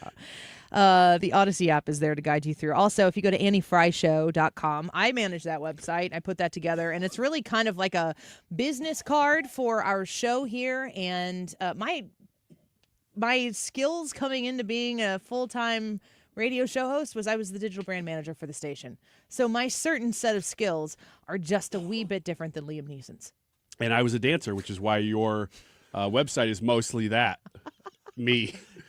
Ballet, which is really the ironic That's over part the of it. years. That Different means styles. we have to make a video of you dancing and put it on the website. Yeah, we can just use the old ones. You have to put in your age in order to see the things that Ryan has to show you on anniefryshow.com. Yeah, some of the old stuff, like back when they couldn't even show my hips. When back you when were I first younger. started. You're 78 years old. When it was black and white. I but- tried to be honest about your age. I never said you were in the 70s. No. There's nothing wrong with being 56. Well, there's your public age and your private age. My public age is 42, even though I'm actually 78. You look good. Thank you. You're just trying to make me compliment you. I see how working. it is. Yesterday we had Jim Talent on the show. Yeah, we have Jim Talent on the show, and then I don't know if you guys get this feedback. People want more Jim Talent. Yeah. I'm getting a great. lot of that. A lot of people saying, "Can you please talk to him some more?" So I think that we'll probably talk to him some more. He's wonderful. has been coming on 97.1 forever. I think, is he a weekly guest on Mark Cox's show? Yeah. I don't know if he does readings weekly. I haven't heard that he does. But we'll have to continue reaching out to him because he just has a really great way of explaining things in a way that even I can understand. But we had that discussion at 105 yesterday, just this time yesterday, with Jim Talent about the Saudi Arabia deal that was being negotiated with the presence of the United States and with Ukraine. And we went to a commercial break, and then Marco Rubio, at the very end of the commercial break, was like, we got a deal. We have an accord, which is what he said. Yeah. He and the disciples were all in one accord. Well, I was thinking pirates. I went back a little further. The pirate disciples. It's the pirate disciples. From a different book. Yeah, that's one of the Narnia books. It's a Veggie Tale. Well, that's a trip. It's a Veggie Tale. I was when we reacted to that on the air. It was like, okay, here's the breaking news. This is what has happened. Ukraine has agreed to the ceasefire, and now everybody just pivots and stares at Russia. Exactly. This is where the rubber really meets the road for President Trump, because the easiest, and I will add laziest, accusation lobbed at Donald Trump is that he is, bracelet-wearing BFFs with Vladimir Putin. Yeah, it is lazy. And and it's kind of, I enjoy reading comment sections in places that I don't like. Not my I don't really like to read the comment sections from the things I'm interested in. I like reading comment sections from the other side, the opposition to things I'm interested in. And it's always fun to see how long it takes for Vladimir Putin's buddy, to come into the conversation. And then that dismisses any other normal conversation you would have about whatever the subject is. What is your opinion on Donald Trump's relationship with Vladimir Putin, his representation of America, and its relationship with Russia? How do you feel about it? Always, whether it's him or anybody else, it's always about leverage with him. It's always about what do I need to talk to you about? That's it. Like, how does this benefit me? And in this case, how does this benefit the United States? Because he's a proxy for all of us, which is why we elected him as a representative. So his relationship with Putin is just, what can this get me in this moment? When he was a businessman, it was the same thing. What can it get me at that moment? And now it's what can it get the United States? I think it was that way in the first term. And that's why he'll say things sometimes about these world leaders that are awful, and he knows are awful. But it's because he works the media, because he knows sometimes that person needs to hear something so that I can have this relationship with them to get something done. Well, what you're saying is he doesn't make those comments flippantly. He knows exactly what he's doing. Mm-hmm. Yeah, to a degree. I mean, he's not scripted, but he does have a strategy all the time. So sometimes he says things off the cuff, but it's always within this kind of box of, here's the direction I'm heading. There are people on the left who need to hear him every day denounce Vladimir Putin. And, I always think back to when this Ukraine war took place. You hear a lot of grandstanding from Europeans like, bad Russia. But they were still taking gas from Russia and making them wealthy, which is, what did they spend that money on? War. Yes. Mm-hmm. Where did the United States, what did they do with their investment? The words that there's not only words, but lots of very, very helpful and effective Facebook profile overlays everywhere. Just fighting back the scourge of Putin's war, one Facebook profile at a time. So far, they've done a great job of stopping that war. Yeah, and we really wouldn't be where we are right now without the Ukraine flag in your X profile. I'm surprised that they're still there, honestly, that they're even still on X. It's kind of fun. Yeah. The United States sending boatloads of money, of dollars, over into Ukraine to help fund the defense of Ukraine. Is that just supposed to last forever? It can't. I think under Biden, it might have. Well, there's a reason for that, because my understanding is the weapons and everything that we're sending over there were kind of our leftovers, the stuff that was outdated. So you send that stuff over. Oh, well, we need more. So what happens? We invest in our war companies, in our war apparatus to build more, to grow more, whatever. So it was kind of sold like this is actually a really pro-American thing. Well, I can understand that to the extent that the goal still has to be to end the war. It can't be like, well, as long as this goes on, we're firing all cylinders here in the American war machine. I mean, it can't be that. But it kind of feels like that's what it was. You can't actually end the war. You just need to make sure that you continue to support Ukraine in fighting it. They're going to run out of people. Yeah, it's not an endless supply of soldiers. I'm really glad that you brought this up, too, because it's something that doesn't get talked about much. I celebrate thanks, you Ren. every day, Thank Annie. you. I feel it every day. You said that... Every space day. What? That's from your segment. Every day? space day? It's two separate words. God dang it. Did Talk you to even text, listen? Brian. It was your segment. Every day. Yeah. Not every space day. Gotcha. No, every hit the space bar. Space day. Gotcha. Okay. Anyway, what you were saying was that Europe, out of one side of their mouth, was saying, "Oh, we hate Russia. Bad Russia. They're the enemy." And specifically, Germany was still, actually, all of them were, but Germany really, really specifically was buying Russian oil and gas through that pipeline.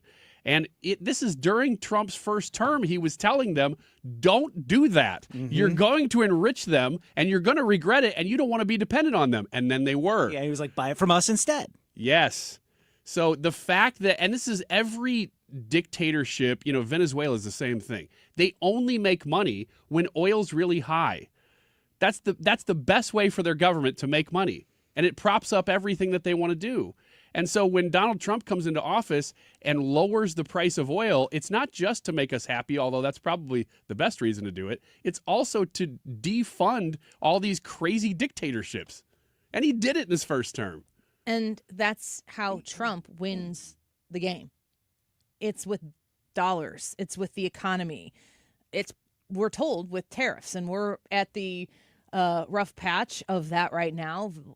It feels as though it's a rough patch, but no pain, no gain is essentially what he said, and it would be a short-term pain. Here's what Marco Rubio said after the talks yesterday in Saudi Arabia. We made an offer that the Ukrainians have accepted, which is to enter into a ceasefire and into immediate negotiations to end this conflict in a way that's enduring and sustainable and accounts for their interests, their security, their ability to prosper as a nation. I want to personally we both want to thank the Kingdom of Saudi Arabia, His Majesty, for hosting us, for making this possible. They've been instrumental in this process, and we're very grateful to them for hosting us here today. And hopefully we'll take this offer now to the Russians, and we hope that they'll say yes, to peace. The ball's now in their court. And but again, the president's objective here is, number one, above everything else, he wants the war to end. And I think today Ukraine has taken a concrete step in that regard. We hope the Russians will reciprocate. So that's from Saudi Arabia there. And I'll read from Fox News, their report right now. Russia is waiting for Washington to deliver details on United States-Ukrainian ceasefire talks that took place in Saudi Arabia before commenting on the proposal. The Kremlin said Wednesday, it's today.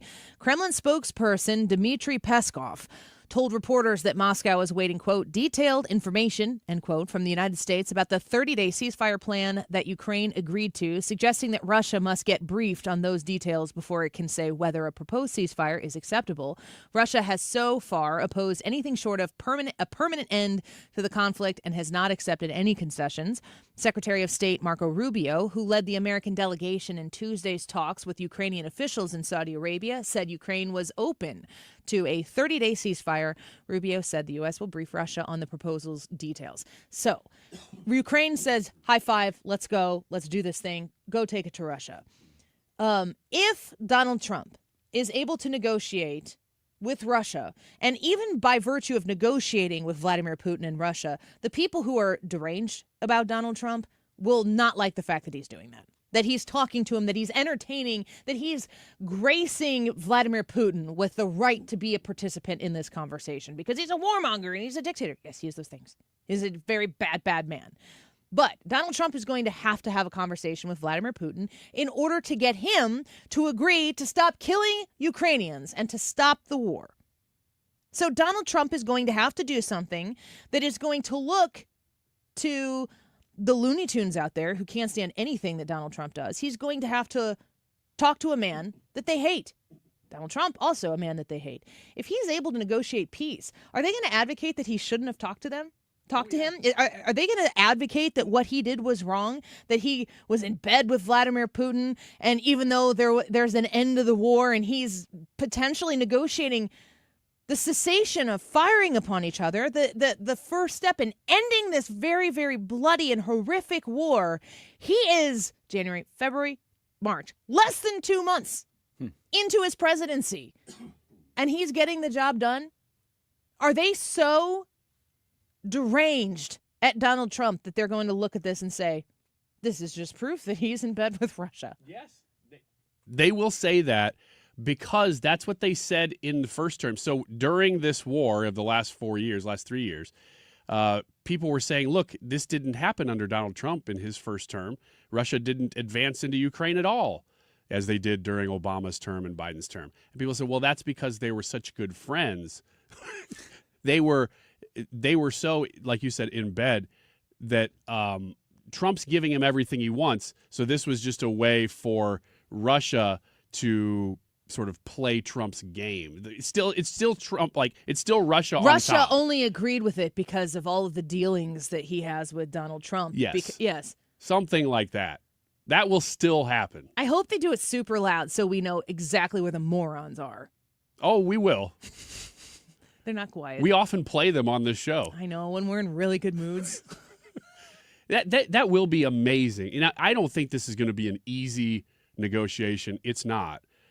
Will they even get to a ceasefire quickly? I mean, we'll find out probably by the end of this week. But this is going to be still a process because a ceasefire isn't the end of the war. It's just a pause. But there's still a process to be played here. But that just shows you how difficult this is and how Donald Trump stepping in has already changed the negotiation, whether you like it or not. Think about all of the things the Trump administration is actively doing right now, and then he goes and makes himself available to the press really multiple times a day, because we always see the Air Force One, discussions. He's in the Oval Office today with the Irish Prime Minister, and he's like, all right, what do you want to talk about? And then he bounces from one thing to the other. Talk about gross negligence for 4 years from the Democrat Party, putting our country in the hands of Joe Biden. I hope Democrat voters never forget what they did.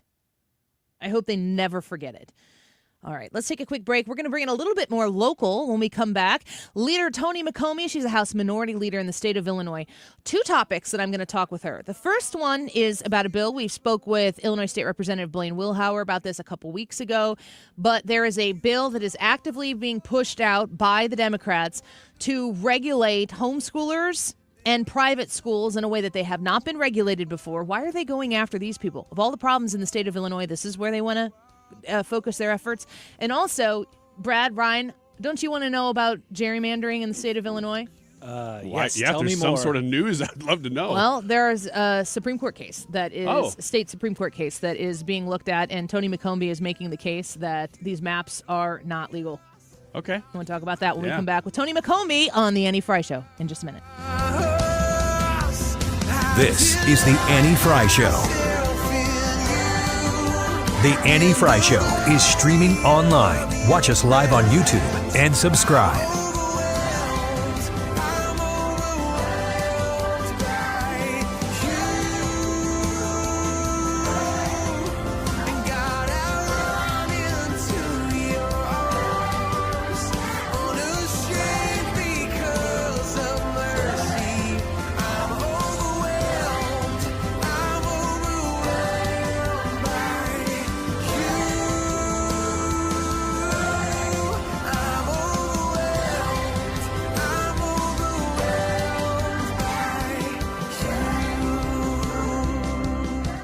Point Pest Control. Point with an E, my buds over there at Point Pest Control.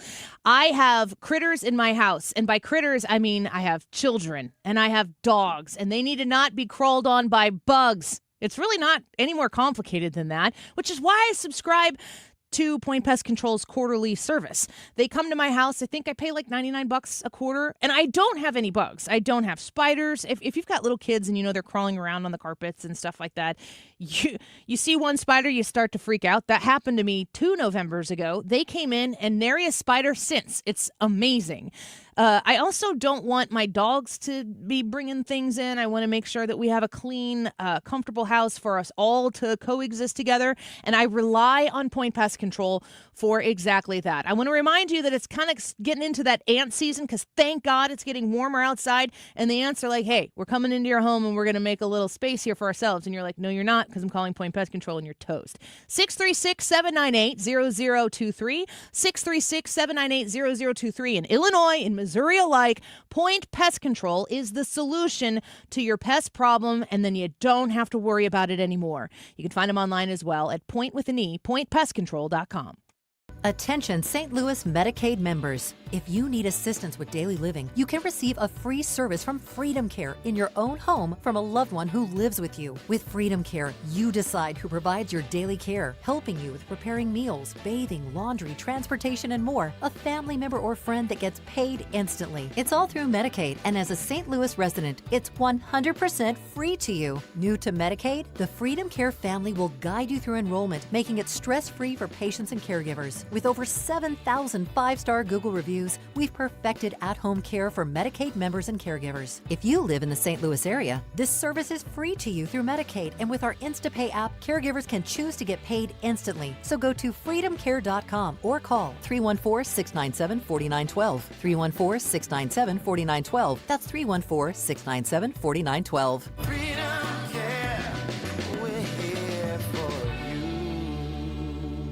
Hey guys, Glover here for my friends at Triton Exteriors. Hopefully you've heard me talk about Triton before, and you know that I'm good friends with their owner, Tim, that I love their commitment to customer service. Tim comes from the restaurant business, and so he is completely focused on your happiness. The answer is yes. What's the question? Also, we're not just your average contractor. We're your neighbor. We're proudly based in Shrewsbury. We deliver stunning exteriors with James Hardy Siding. So why James Hardy? Why is that a big deal? Well, it's the #1 brand for durability, curb appeal, and the best-in-class return on investment.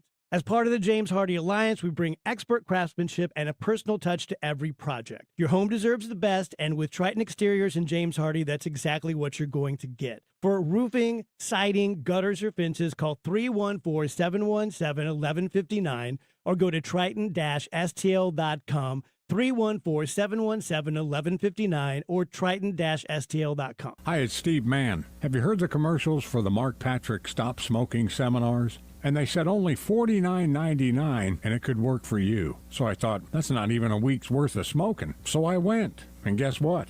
It did work for me. You know, my friends and family are still amazed. I quit smoking.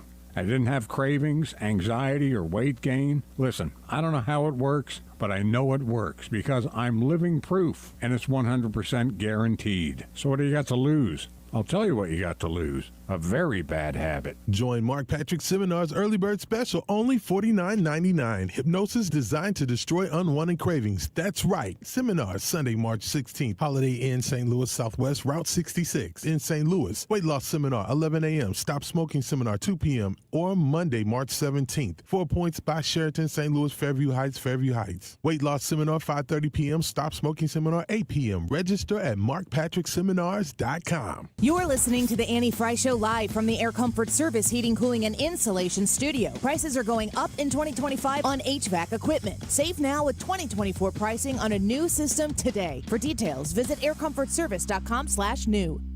The Mark Reardon Show. Wednesday afternoon, former Fox 2 reporter Elliot Davis is still doing independent journalism, and he's got some questions about Gabe Gore in the Circuit Attorney's Office. He joins us at 4:25. The Mark Reardon Show. Weekdays from 3 to 6. This is the Annie Frey Show. Find the podcast, on-demand audio, and more at 971talk.com/Annie.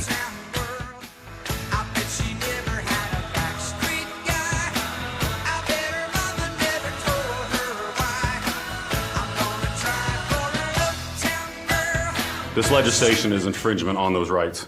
Not only does House Bill 2827 create new mandates and new regulations, but is a start of a slippery slope. It starts by making small changes And like most policies here in Illinois, it keeps chipping away more and more from homeschool families. The homeschool growth is tremendous in Illinois, and so a lot of families are finding individual reasons to remove their children from the public school environment, violence and bullying being one of those issues. Illinois has plenty of challenges. We all know that. It's not a secret. We watch the news.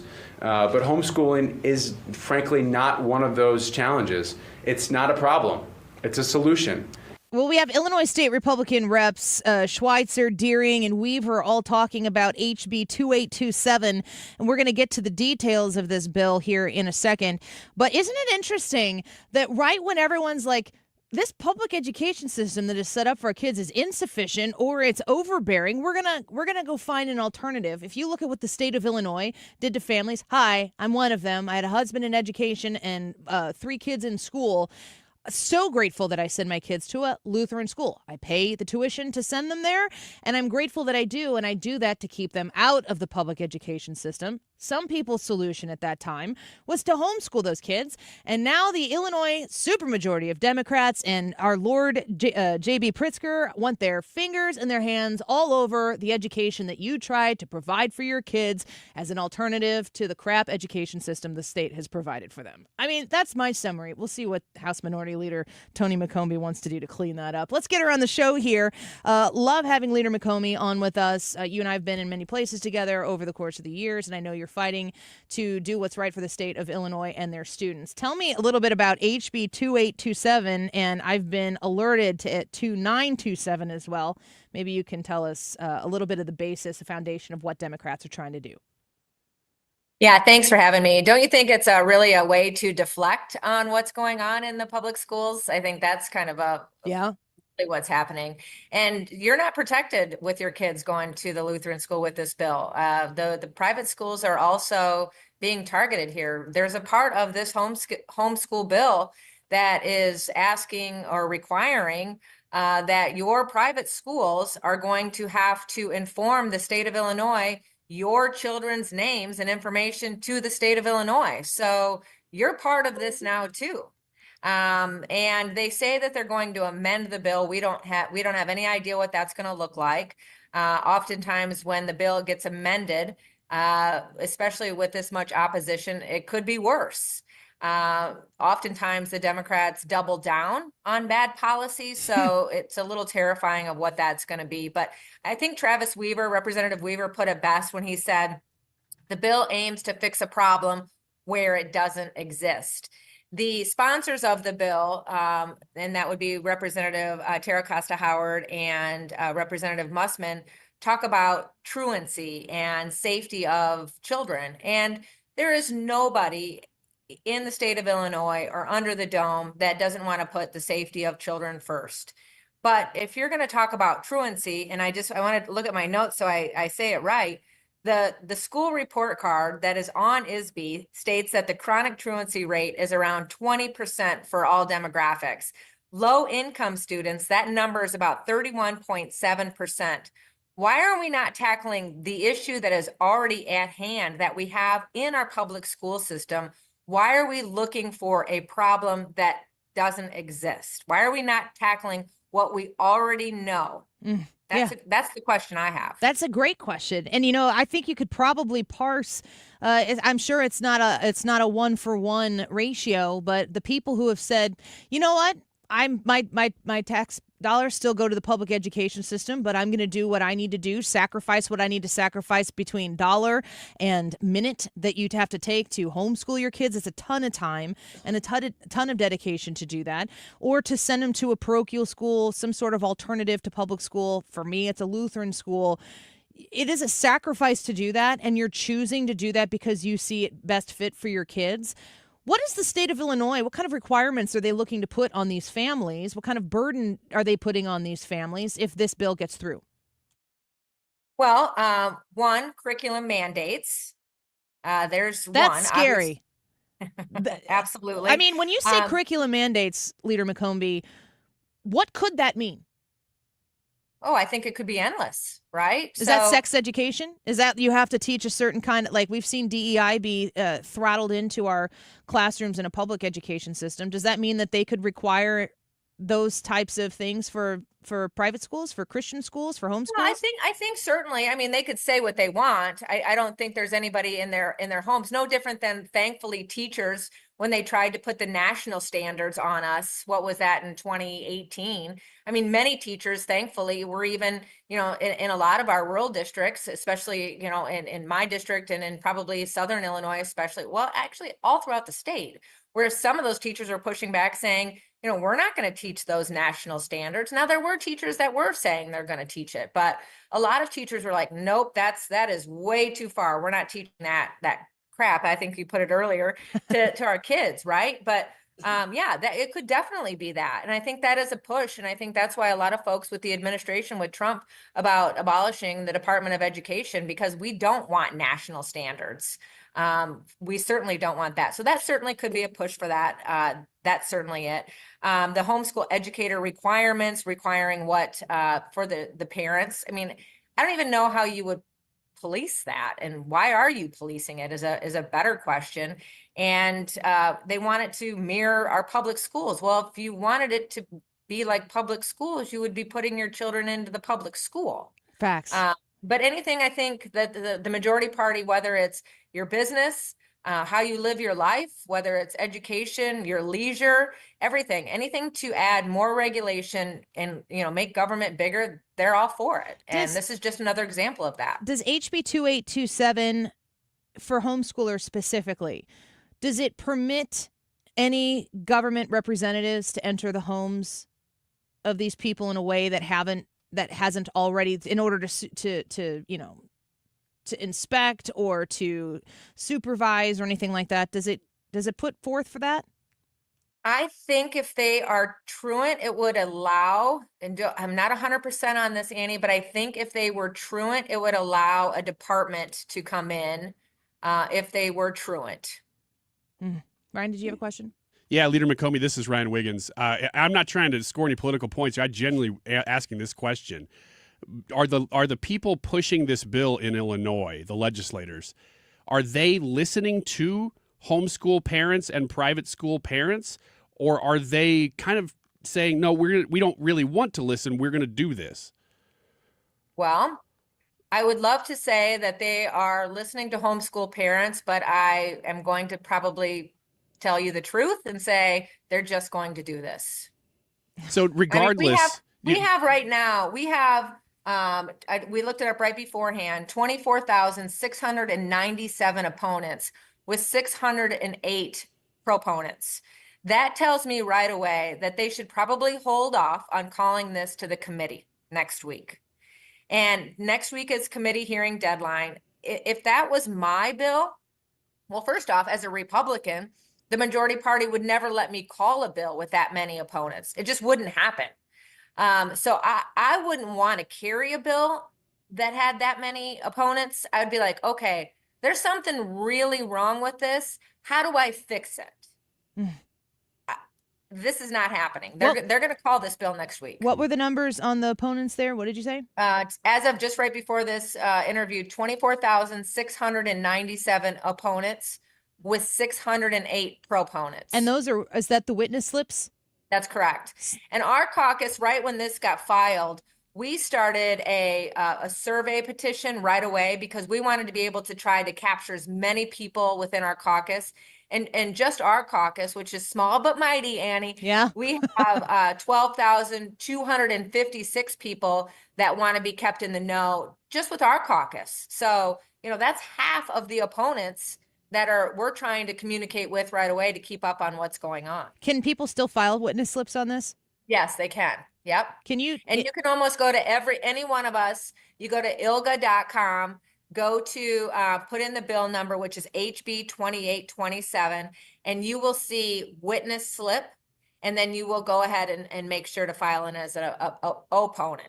Can they change the name of the bill and all those witness slips go away? Oh, yes. There could be some shenanigans. You saw that with the firearm ban. They could put it on a shell bill and it'll take the witness slips does not follow the bill. and they could refile, and it'll look like there's no witness slips. But And if they do that, how long do they have to wait before they can take the bill and call it, bring it up? well, unfortunately, they make the rules and break their own rules to do what they want. So technically, they shouldn't be able to do that at all. But they would have to have notice. But they can suspend the rules, and they can get it called. So they could make it make it a shell bill. They could change the name of it. The witness slips, 24,000 plus witness slips go away, and then they call the bill, and there's no opponents on it. Ugh. Will you please text me the second that they do some crap like that so I can blow them up here? Yes, definitely. I would appreciate that. I want to shift to a different way we can solve this problem in the long term, which is the gerrymandering of the districts in the state of Illinois. Talk to me about the increase in Republican support in the state and how that materialized in the seats that Republicans hold. How were the voices of Republican voters in the state of Illinois handled in this last election with these new districts? Well, I think, one of the things that was apparent with this last election, now we have 2 cycles under this new map. And you saw, obviously, with President Trump, you saw a bigger swell of Republican voters, right? But you still saw us in the House still holding only 40. And you saw 2 cycles ago, the House Republican, we had 70,000 more GOP, we had more votes for the House Republicans than they did for House Democrats, 70,000 more votes. So you say, well, how in the world then do you only have 40 out of 118? Well, it's because of the map. So we had a federal lawsuit under Leader Durkin, and unfortunately that was lost. Now this lawsuit, after 2 cycles and after a study, we have a lawsuit on the state side that we have put into the Supreme Court. And actually, really good news. They could have dismissed it right away, and they didn't. So now we're going forward, and we're right now at the point of proving that it's timeliness. And we believe that we've made that case because now we have 2 election cycles with 3 left under this map to prove that it is timely, that we are being screwed here in Illinois because of this map. So, and it's interesting because we had in 1981 a Supreme Court case that was won with 1 district that was not compact. And we've had a study done now by an outside source. And now we have 52 districts that are not compact. And so it's apparent to us, it's apparent to an outside study, and we redid the map 10,000 different ways. And we still, it's apparent to us. We hope that it will be apparent to the Supreme Court. And what we hope out of this will, the Supreme Court will appoint a special master to draft a new and fair independent map. Wow. Because if nothing else is done, next cycle, the party in control, whether it's a Republican or a Democrat, shouldn't be drawing these maps. And some of my Republican colleagues in Republican stronghold states will argue probably with me on that, but absolutely the party in control should not be doing these maps. We just shouldn't. I'm reading here from March 5th, the editorial board for the Chicago Tribune, what that might mean for people downstate here to understand that this is what they are saying. For better or for worse, November 2024 elections were a triumph for Republicans nationwide, and margins for the GOP in deep blue Illinois were no exception. For the Illinois House, Republicans received a total 45% of votes statewide, a considerably better showing than in 2020, the previous presidential election year, when the GOP just got 39% of the Illinois House vote. But in terms of seats in Springfield's lower chamber, nothing changed after November. Literally nothing. That is from the Chicago Tribune editorial board. It seems as though it's not just the far right, which is just kind of even a funny statement for me to make, of the Illinois Republican Party that is saying, this isn't fair. I mean, this is really not fair. Right. Well, because the Chicago Tribune, which is usually not going in our favor on these kind of things, they even know balanced government is a better government. And, 40-78 is not balanced by any means. And bad policy is destroying our state. It just is. Let me ask you one last question here. We're speaking with the House Minority Leader, Tony McCombie, on the Annie Frey Show. Timeline for this court case to potentially produce results. Is there any guess as to how soon we could or how long we'd have to wait? So we now had to give our case as to prove our timeliness. And then the Illinois Board of Elections will then counter that. And so I'm not sure the exact timing, but I believe we have about a 30-day window there. That seems fast. Yeah. For something like we would expect movement on this sooner than later. That's good to hear. Yeah, but it's interesting. I sell hope every day, and it's here in Illinois, and I think you do too on your show, Annie. We're realistic, but we already have a win with just them not dismissing it right away because it's so obvious. It's so obvious. All right. Well, Tony McCombie, thank you for the time today, House Minority Leader. We want updates, so be sure to be in contact with me, and we'll get the updates here on the show to make sure people are paying attention. For sure. We appreciate you. Thank you so much. You bet. Thanks. A good opportunity to talk to you there. Tony McCombie, I have worked with her. She was one of the people who went to the border with us. Oh, I didn't know that. Mm-hmm. Yeah, we got to be with some of the Illinois reps at that endeavor. There's one thing that I know.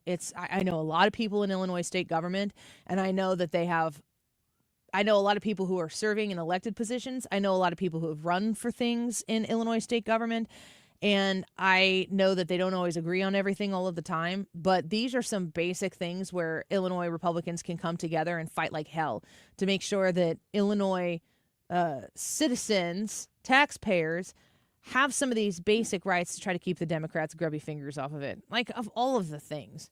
You're going to look at the education system in the state of Illinois and go, let's get the homeschoolers. Yeah, let's bring this under one umbrella here because over here is doing great. Let's try to get these people over here with the people who are doing so well right now. Yeah, it's disgusting. It makes me so mad.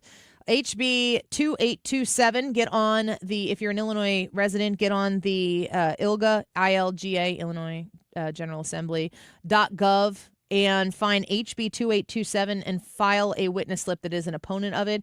I will tell you this, make sure you subscribe or you like or follow or whatever the Annie Frey Show Facebook page. You can follow us on X as well, at Annie Frey Show, because they will play funny games. I'm telling you right now, they're going to do something screwy. This is what they did with the Safety Act, was it, or whatever? I think this is what they also did with the Reproduction Act or whatever it was. That it's like they make it a shell bill and then they just change it so that on paper you can look back at the history and they're like, oh, they didn't have any opposition to this. 24,000 opponent witness slips to 608. Did she say? Mm-hmm. 608 in favor of it, over 24,000 opposing it, and the Democrats will just flip the script, do some funny business, some funny games, and because they have a super majority in the General Assembly, they can do this type of crap. They don't care about you. Katie Stewart right across the river, that's a Democrat. Hoffman across the river, isn't he still a state rep? Is he still a state rep over there? There are Democrats that are in our listening area in the Illinois General Assembly that need to hear from you, and your witness slip needs to be filed. Get it done. If you don't have a kid who is homeschooled or in a private school, but you're in the state of Illinois, this is where you get to, this is a very simple thing to do. Do it for the right side of this issue and throw your voice in with people who want to retain these rights. It was important to me to hear, because I thought I knew the answer to the question, but I wanted to know for sure. Are the people pushing the bill talking to homeschoolers and private schoolers? Nope. Because that's the only people the bill affects, is those people. Why would you not talk to them? I'm not trying to be partisan when I say that, but if you're going to come up with any legislation at all, talk to the people who it affects and see what they think about it. And look at how closely connected these Democrats who are pushing this and who are supporting it vocally. Like, you know, there are Democrats and Republicans both that get contributions from teachers' unions. The teachers' unions don't only fund Democrats; they fund both of them. And my husband's a public school teacher. He's not a member of the union. I don't know if I'm supposed to say that, but he's not. But the union does benefit in some way, shape, or form public school teachers. Are we advocating for what's best here for the education system? Are we advocating for what's best for the teachers, for the system, for the bureaucracy in spite of the kids? Is the point of what we're doing right now going to improve education at all? I don't think it is. It doesn't even affect the education system. It affects the politics. Like, this doesn't even help Chicago public schools or anything. It doesn't help anybody. It's only political. It helps a certain group. Okay. Yeah. All right, let's take a quick break. Yeah. I'm not happy about this bill, Annie. Did you file a witness slip? I did. Good for you. Yeah. All right, let's take a quick break. More Annie Frey Show around the other side of this break. Do you support eliminating the Department of Education? A lot more right now than I did before this interview. We'll take a quick break. We'll be right back. This is the Annie Frey Show. Follow Annie on X at Annie Frey Show.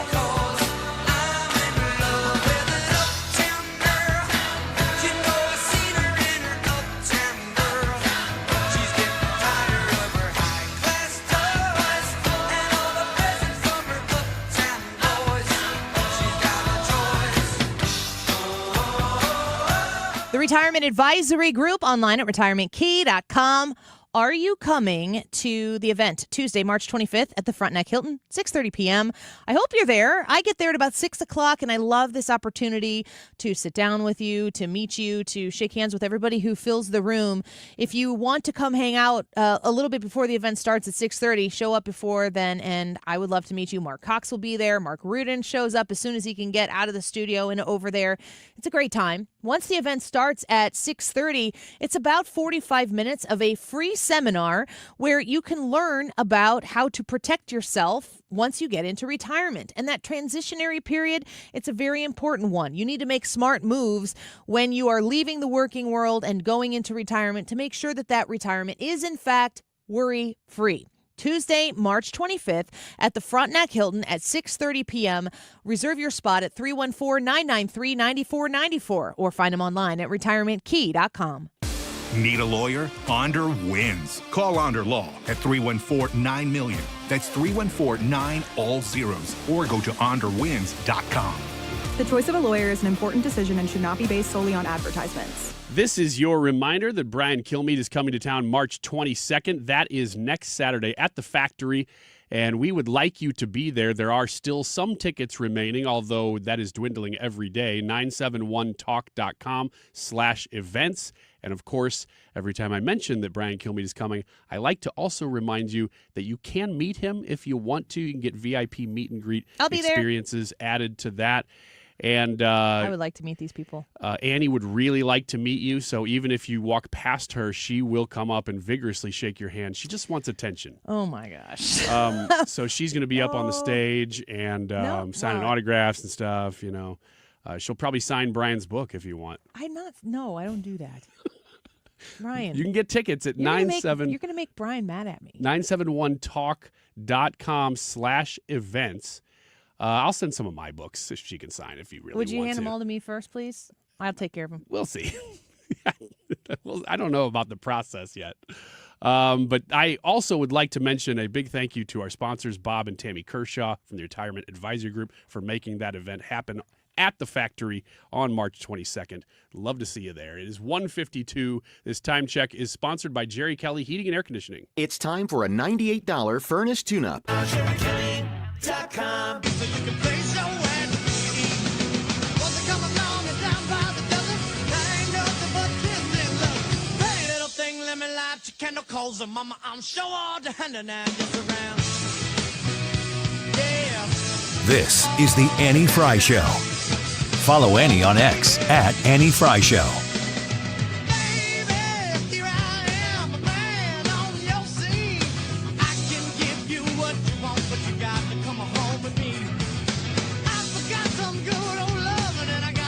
Welcome back to the Annie Frey Show, the YouTube live chat poll for today. Do you support eliminating the Department of Education? Yes or no? Here is Secretary recently confirmed. What was it, like late last week, maybe? Midweek? You're talking about Linda McMahon? Yeah, Ed McMahon. Ed McMahon? Yeah. It says, but it's, I don't like it because on my paper it says Ed Sec, Linda McMahon, and all I see is Ed McMahon. Ah, yeah. Let's take out Sec next time. That would help her. Is Ed McMahon still alive? No. That would be even weirder. All right. Listen to what she had to say about. So reports today said that the buildings were going to be closed for security reasons. What does that mean? Well, when people left today and they got their notification to take their laptops and their phones home with them, and we didn't want part of the people who were being permanently let go and those who are remaining to some of them show up to work tomorrow morning. That's standard corporate practice. practice. So it's just standard corporate practice that we just locked the doors and said for those that are coming back, we'll know that they'll be coming back on Thursday morning. Were people given a chance to take any personal effects? They were told that they will be allowed to come back. We would arrange for them to come back and take their personal effects with them and to say goodbye to some folks too.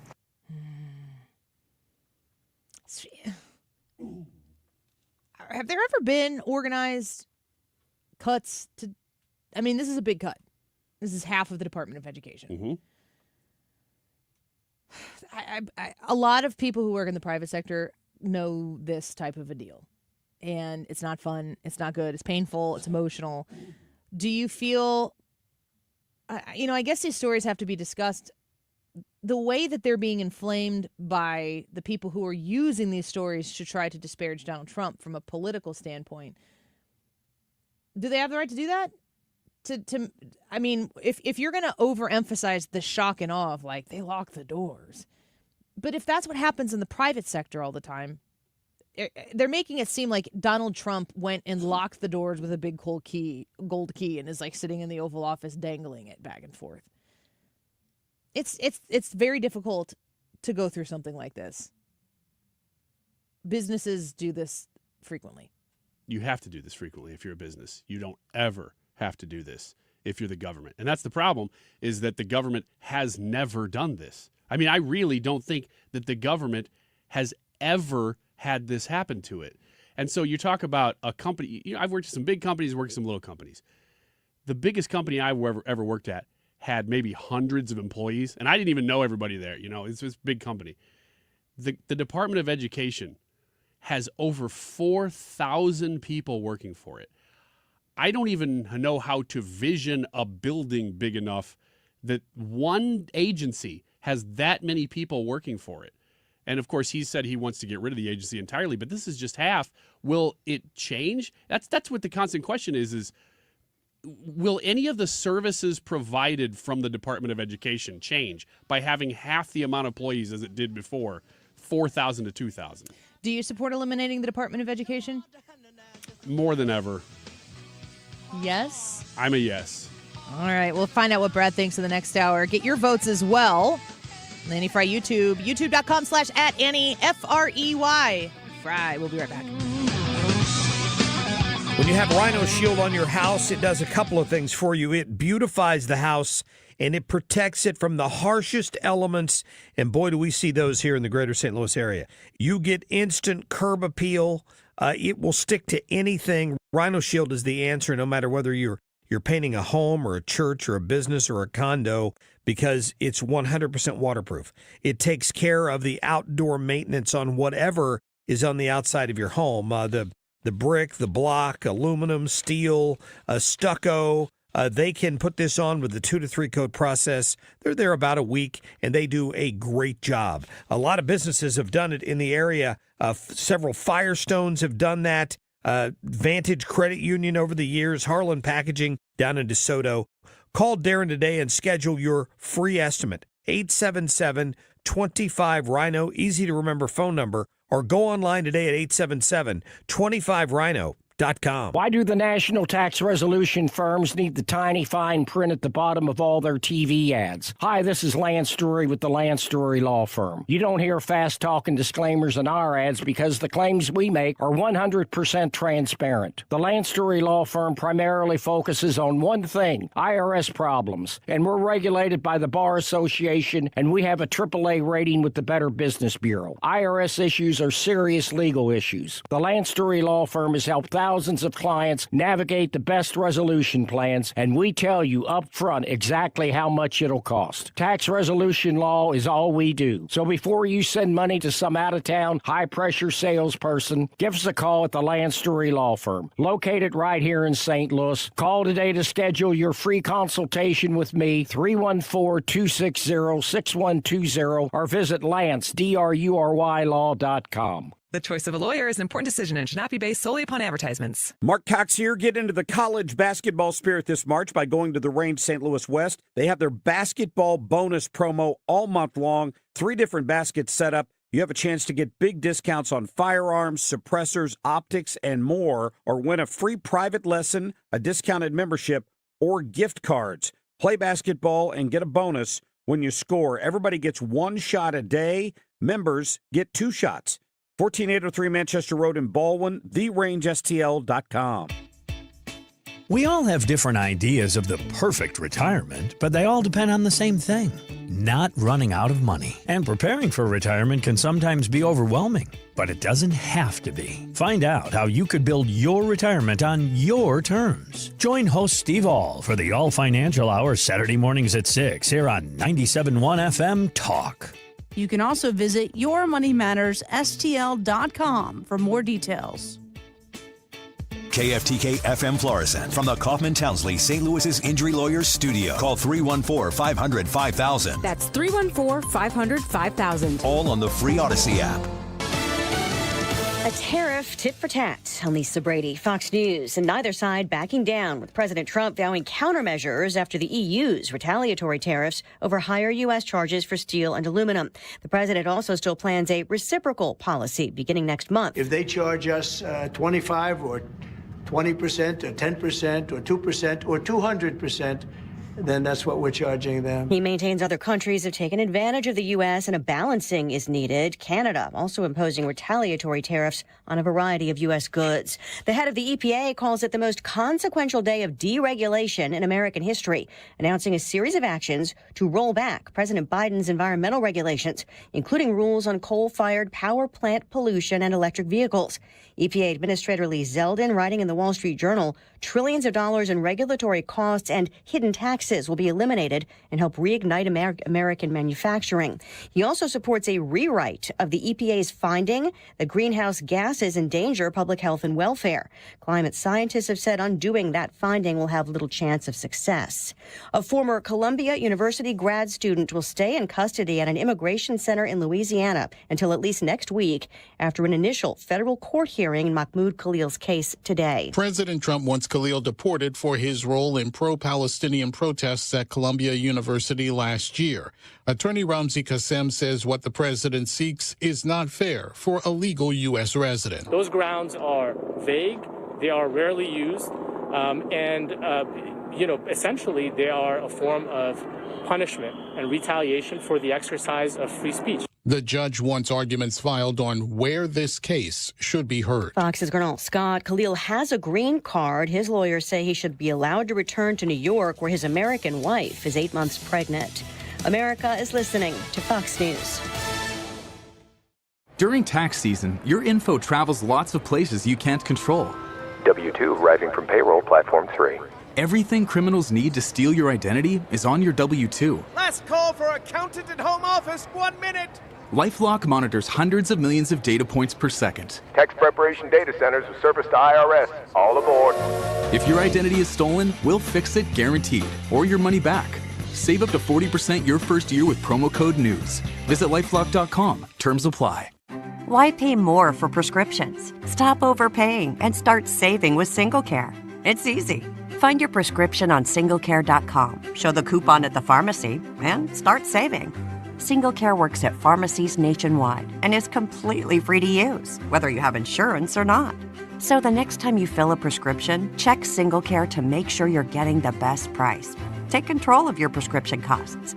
Go to SingleCare.com or download the free app today. Air Comfort Service, heating, cooling, and insulation. Weather. Super weather for our Tuesday evening. Temperatures dropping through the 60s, but it's a slow drop. Clear skies 49 for the overnight low. Springtime continues on Wednesday. Mostly sunny and nice, 75 degrees. Wednesday night, a lot of clouds around, maybe a spot shower after midnight, 54. Thursday, partly to mostly sunny and 76. Got some showers and thunderstorms coming in here late Friday into Friday night. This is 97.1 FM Talk. Chief Meteorologist Dave Murray. One of the things with running is I want to enjoy the run, but I never made it very far because the arches in my feet just killed me. So when I got to the end of my rope and I said I have to do something to get rid of the pain, and a couple people recommended the Good Feet store to me, I loved how I could go in and get a free personalized arch support fitting. They put that time, that work, that effort into helping you find the right arch supports. And you can walk around this store with these in your shoes and try them out before you purchase them. So after I got my arch supports, the arches on my feet stopped hurting and the pain instantly, literally instantly went away. So if you have pain, go. Find a good feet store and go. There is an answer. Find the simple solution that will get rid of your pain. I'm Rondi, and that's my Good Feet story. See how Good Feet arch supports work for you before you buy with a free fitting and test walk at the Good Feet store. Visit one of our 2 locations, Creve Coeur and Shiloh, Illinois, and at goodfeet.com. Hi, everyone. Brian Kilmeade here with a great announcement, especially everybody here at KFTK. St. Louis, I'm coming to you March 22nd at the factory on stage. You're going to love this unscripted affair. It's going to be patriotic, inspirational, motivational. I'll go through all my books, give you the anecdotes inside Fox. We'll go over the news, the war on history, and the comeback of this guy, Donald Trump. Mark Reardon's going to join me on stage. Maybe some surprises in the lineup, but most of all, I want to see you. BrianKilmeade.com. Click on tickets. March 22nd at the factory. I'm John Morgan of Morgan & Morgan. We recently received a call from an injured person. The insurance company had offered them $11,000. We took the case over and got more than $2 million in court. Morgan & Morgan. Visit forthepeople.com for an office near you. Tony La Russa here. Has your loss of energy and weight gain thrown you a curveball in your relationship? If so, go see my friends over at Victory Men's Health. Discreet first-class professionals will help you hit those curves out of the park. VictoryMen'sHealth.com. That's VictoryMen'sHealth.com. If better health, more energy, and detoxing your body are some of your priorities this year, get Active Liver today and start the year off knowing you're giving your liver some well-deserved relief. You can find Active Liver in stores at your local CVS or online at Amazon or NewNordicUSA.com. 97.1 FM Talk is proudly supporting the Guns N' Hoses Queen of Hearts raffle, benefiting the St. Louis Backstoppers.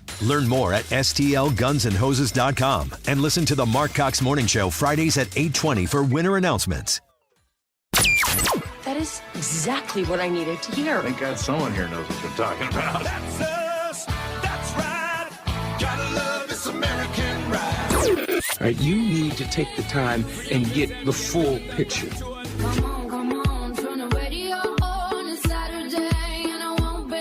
Don't get me wrong, I love the ladies. I mean, they rev my engine, but they don't belong in the newsroom. It is Anchor Man, not Anchor Lady. What do you want from me? I'm not America's sweetheart. Goodness sake, kid. Keep your voice down. Your father's listening to the radio. I'm not America's sweetheart. This is the Annie Frey Show. Welcome back to the Annie Frey Show. I can say right now that the Dow, the NASDAQ, and the S&P are green. Yay, green. So don't go check your 401k now, though. But do go green, NASDAQ. Green. The YouTube live chat poll, do you support eliminating the Department of Education? We want you to go to the Annie Frey YouTube channel, youtube.com/@AnnieFrey, F-R-E-Y, and vote in the live chat and let us know what you think. Brian, you said yes. Were you hesitant? I'm hesitant because I feel like this administration could actually have some good influence over national education. But as we talked about, I think it was the last test, probably a month ago, that we did this similar poll. I didn't ever ask about the Department of Education. We did something. It might have not been this specific thing, but it was something similar. I don't think. My concerns are that they could use this department, this administration could use this department to do some good things. But if they're shifting the point of the department to other agencies because you just have an unnecessary agency, that's what I think they're doing, and moving a lot of money back to the states, which in some cases will be good, and others, I hope they handle that well, like Illinois. But overall, I'm a yes. Brad? I'm a big yes. I've been a yes on this before it was cool, I think, because I don't think that there's anything that the Department of... to go all beef tallow on us now. I do, right. Beef tallow. Here we go. I don't think that there's anything... Tie the two together. I don't think that there's anything that the Department of Education does that couldn't be handled better at the state and local level. And every complaint I've ever heard about the elimination of the Department of Education always comes back to one thing, and it's funding. But the Trump administration is going to do this in a way that all the states get the funding that they need to do all the programs that they need to do. And because you will be closer to the people that you're trying to assist. You have a better understanding of what they need, and you won't have this blanket policy coming from the federal government that doesn't know that the people in Chicago need something different than the people in Southern Illinois, from the people out in Wyoming to the people in Southern California. Every education system is different based on where they're at, and there's no need for a large, overarching, bloated government agency to tell everybody how to do everything. So just get rid of it and repurpose and empower the states and the local school boards to take care of education like it used to be before 1979. Why? I don't understand how people in the Department of Education can look at education right now and be like, just look at our test scores. We're doing great. Yeah, what are you pointing to? Like, what possible metric are you going, look, if you take away the Department of Education, this thing will go down. Well, it won't go down, but there's nowhere to go. I also want to say, if you're not pointing to those statistics, are you acknowledging that they're not great? And if you're acknowledging that they're not great, what are you doing to make kids test better? Is testing the way to do it? Are you lowering the standards so that they test better? Yeah, like I said, there's 4,000 people that work at the Department of Education. I've never seen a company with 1,000 people. 4,000 people seems excessive. And just a side point real quick. When people go, oh, that's so sad that people are losing their jobs, I agree. If you're an individual being affected by that, that is sad for you. If you take a step back and you go, where are they getting that money? You just have to ask that one simple question. Where's the money coming from? It's coming from people working in the private sector, or they're borrowing it from China. Either one of those things are not good. You want to have as little of that as possible.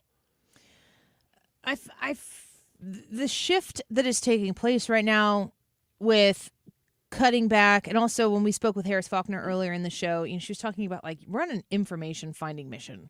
And she was specifically talking about her conversation with the Secretary of the VA, Doug Collins, about, how are we sufficient on providing veterans what they need? No. You have to get to the point where you are providing sufficient help, aid, and benefit specifically to those who have given themselves to the country to protect and defend it. It has to be sufficient. And then after it's sufficient, you have to ask if it's the most efficient. Because you could have efficiency by saying, well, we want to cut the budget in half. Let's get rid of half the people. That could make you on paper look more efficient. But if at the end of that cut, you're not providing the services that need to be provided, then your efficiency is worthless. So we have to ask ourselves, what does sufficiency and success look like at any of these levels?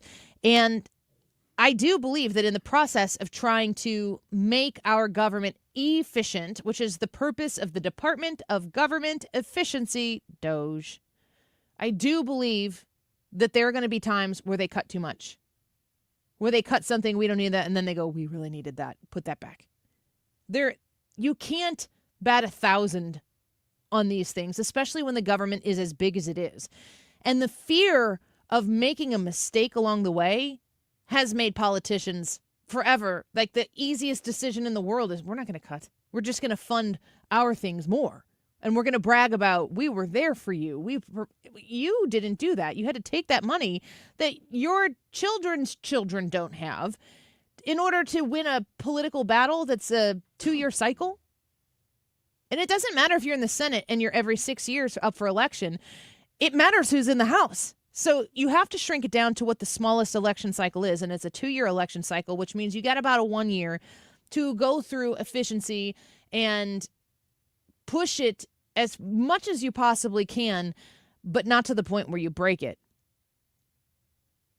And I go back to what I said earlier in the show. In my 40 years of life, never seen anything like this.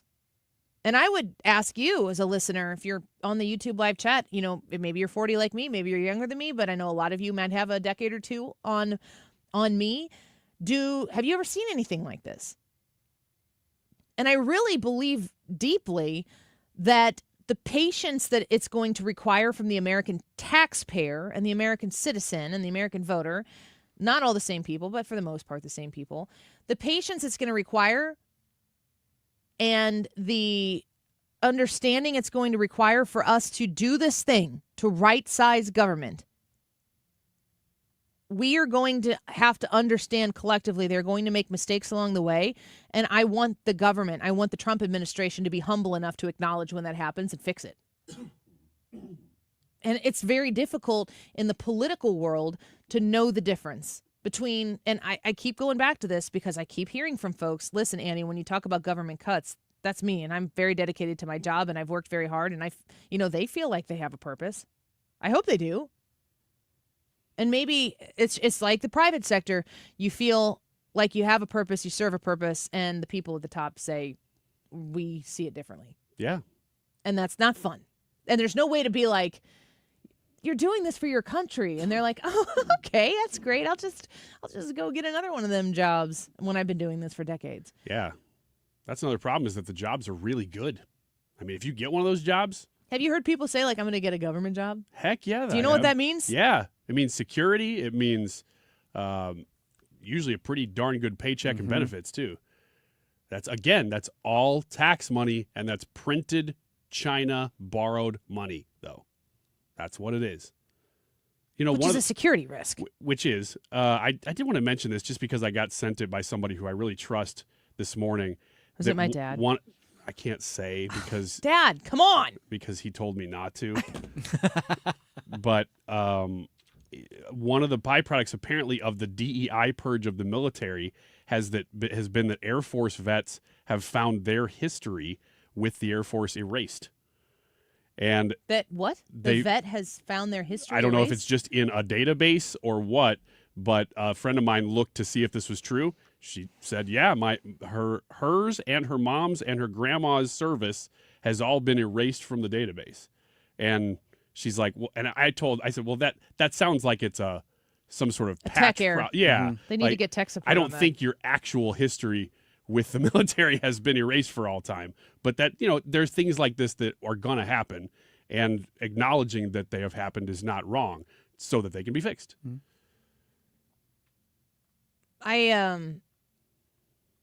I do keep talking about this because people keep talking to me about it, but I just don't want to be. I'm not changing my thought on the government being overbloated, too big, and we can't afford what we have. That's just a fact. If it's your own personal budget and you realize that you've been spending way outside your means for a really long time, not fun. Bad things happen after that. You have to make tough decisions that might make it so that you don't see the same people all the time because you're not doing the same things. You don't go to the same places. You don't participate in the same things, and that sucks. That our government has just never had to answer to any of that because the politicians, I mean, when you really think about how people running for the opportunity to represent you in all different levels of government, they just tell you what you want to hear. I mean, that is enabling. And I don't know why this time around Donald Trump said what we needed to hear, not what we wanted to hear. And America was like, yeah, we're going to do that. I hope the benefits, I think the tariff part of this is what makes it the most tense for people, because the back and forth, I just saw Canada is going to levy some more tariffs against, if I report on that at the beginning of the show, by the end of the show, somebody's responded and doubled down or backed down. And it just goes back and forth. And I assume that this is going to happen quite a bit. And then the way it's discussed on social media is only made to politically inflame. But I still trust Donald Trump. Mm-hmm. Harris Faulkner said 51 days into this administration. He's 51 days. Halfway through that honeymoon period of 100 days, which he's not going to get, of course, because he's Donald Trump. But that first 100 days, that's a marker for what a lot of administrations say that they want to, we want to accomplish X, Y, and Z by the time we are in 100 days. And he's doing quite a bit. He's getting a lot done. He has his whole cabinet, the whole thing. I remember when he was nominating people, we asked some poll questions like, do you think that the whole cabinet will be approved? Do you think that RFK Jr. or Tulsi Gabbard or whatever will be approved? And I always thought that they would. I never had any doubt in it because I know that the influence that Donald Trump wields to get his will, he is very powerful in that regard. And at that time, he had the full backing of the electorate to say, you're going to do this, and if you don't, I'm going to air you out like you've never been aired out before. I still think he has that. I still think he is in a position to wield that influence, but he is going to have to start showing some things for it. I think, and we might have mentioned this yesterday, but a lot of people want to see Pam Bondi start producing some arrests. When you hear that, who do you think they want to see arrested? The Epstein client list. I don't know who specifically, but it's the people who were committing rape, underage rape, and they haven't been held accountable at all. There was a story that was released. I'm going to pull this up here while I'm talking. Yesterday, I saw it on the New York Post, and please tell me I shared it here. It's about the police chief. Did I send this to you, Brad, maybe instead of myself? The police chief in Hawaii. Did you guys see this story? I saw this story. I have not. The police chief in Hawaii is now being, gosh, I don't want to read this and read it wrong. Brad and I send each other so many messages. I got to look forever. The police chief in Hawaii, I think his last name is like Pelletier or something like, or it's,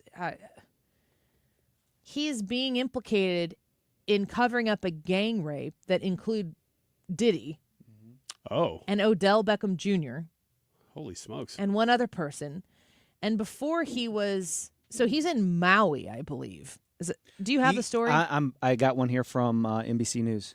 Okay, because this is what I remember, and you can go correct the details if I get them wrong. Okay. He is being implicated in covering up a gang rape story that is a part of the Diddy circle. It involved the name Odell Beckham Jr. I remember that.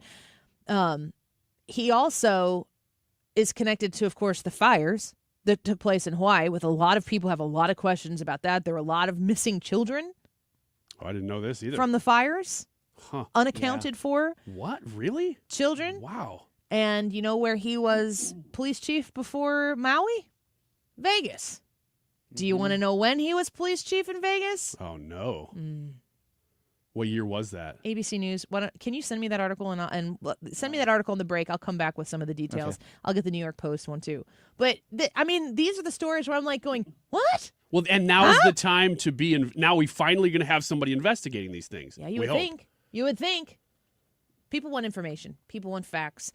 No matter if it's as salacious as sickeningly want it to be, so that you can, there's been a lot of suggestions. Is it as bad as people said it was going to be, or is it not really at all what people suggested it's going to be? Have people been influencing based on suggestions of super salacious details that didn't actually turn out to be true? I want the truth. I want the facts.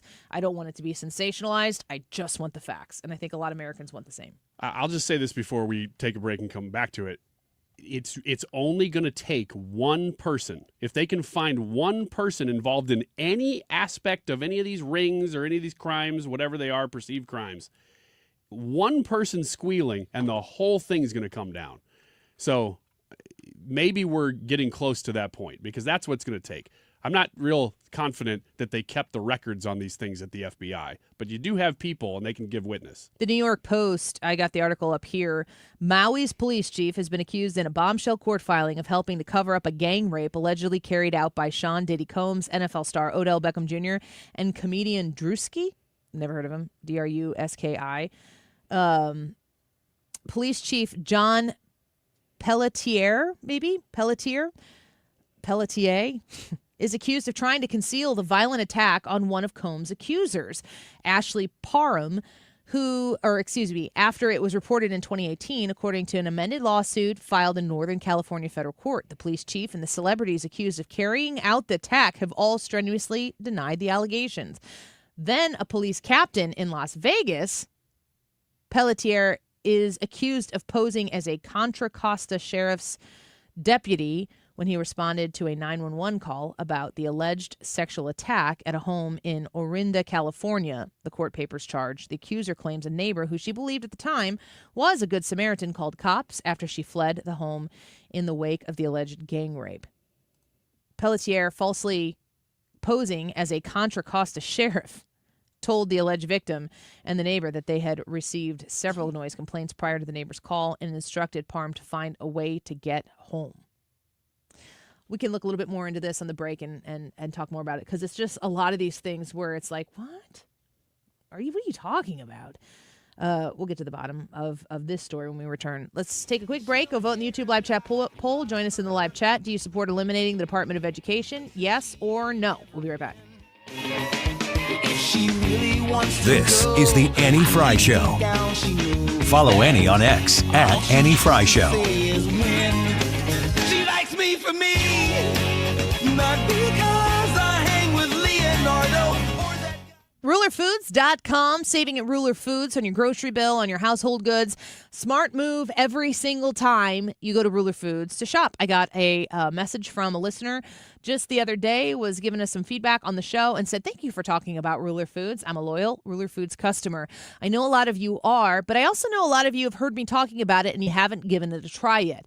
Today's the day, or maybe this weekend. Go to rulerfoods.com and find the one closest to you and maybe give it a try over the weekend. Maybe if you're going for a stroll, you want to get something special for dinner tonight, shop at Ruler Foods first and see how they can help you.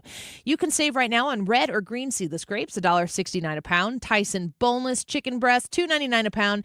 Save on those Kroger Big K 12 packs, 3 for $10, or 28-ounce Powerade or 17-ounce sparkling ice, 88 cents a piece. Reach out to Ruler Foods online. Find the one closest to you. You can even schedule a delivery to have those savings shipped directly to your door. Shop at Ruler Foods. It's a smart move. You can find them at rulerfoods.com. Wesley Financial Group is not a law firm. Hi, I'm Chuck McDowell, the timeshare cancellation guy and founder of Wesley Financial Group. And I want to set the record straight. I am not an attorney. I've never wanted to be an attorney. And the truth is, I really don't even like attorneys. If I sound like an attorney or if I look like an attorney, I'll apologize. But what I've learned in my 15 years in the timeshare cancellation business is you don't need to be an attorney to get folks out of their timeshare. At Wesley, we've helped over 40,000 families cancel their timeshare without me being an attorney. And I want to share with you how we do it. Just give my office a call, and you will not talk to an attorney. And I guarantee if we take you as a client, we'll get you out of your timeshare, or you'll pay nothing. Call now for your free timeshare exit info kit. 800-656-1551. That's 800-656-1551. 800-656-1551. Hey, Jimmy Fallon here with a quick listening tip for you. If you miss Fox Across America or any of your other Fox News favorites, do not worry. I got you covered. You can stream previously aired shows with Rewind, available exclusively on the free Odyssey app. So if you're busy work days, it doesn't mean you have to miss out on the news. Listen to your Fox shows on your time with Odyssey. To get started, just download the free Odyssey app and search for Fox News Radio. That's Odyssey, A-U-D-A-C-Y. I'm spelling it out in case you're a little slow like me. Do you ever wonder if you've saved enough to retire? Discover how you could make your money go a lot further in retirement in a 3-hour adult education class called Retirement Planning 101. Hey guys, it's Dave Glover here. This one-night class is taught by a fiduciary advisor from Financial and Tax Architects with decades of financial planning experience, and they're held at colleges and libraries throughout St. Louis. You'll learn about reducing your taxes, maximizing your Social Security, paying for health care, and more. There's no cost. We would ask that you bring 3 canned goods that we're going to pass on to the St. Louis Crisis Nursery. So you have 2 jobs when it comes to retirement, in my humble opinion. One is saving the money, putting it away. And then the other, just as important, is how do you take it out and what do you do with it after that? Find out at Retirement Planning 101. Simply call 314-350-8110. Again, no money necessary. 314-350-8110. 350-8110. You've been listening to the very popular Wellness One for many years, Saturdays and Sundays on 97.1 FM Talk. We're happy to share that we've expanded the show to 4 times a week. Yes, 4 times every weekend. Saturday at 10 a.m., Saturday at 8 p.m., Sunday at 9 a.m., and Sunday at 2 p.m. It's the same great show designed to cut through the nonsense and provide you a common sense, science-based strategy for a healthy life. So join TJ and Aaron for Wellness One. Now 4 times a week on 97.1 FM Talk. The YouTube live chat poll today is, do you support eliminating the Department of Education? It is a yes or a no. We'll give you the results of that poll at the end of this hour. You have a little time to vote. You type in Annie Frey on YouTube, and the poll will come up along with the live stream, where you can watch the show as well as listening to it. 2:28, this time check is sponsored by Jerry Kelly Heating and Air Conditioning. It's time for a $98 furnace tune-up. There's a music station that fits your taste at Odyssey.com. Download the app for instant access to hundreds of music stations and listen live to 97.1 FM Talk. The Odyssey app. Download it or stream from 971talk.com.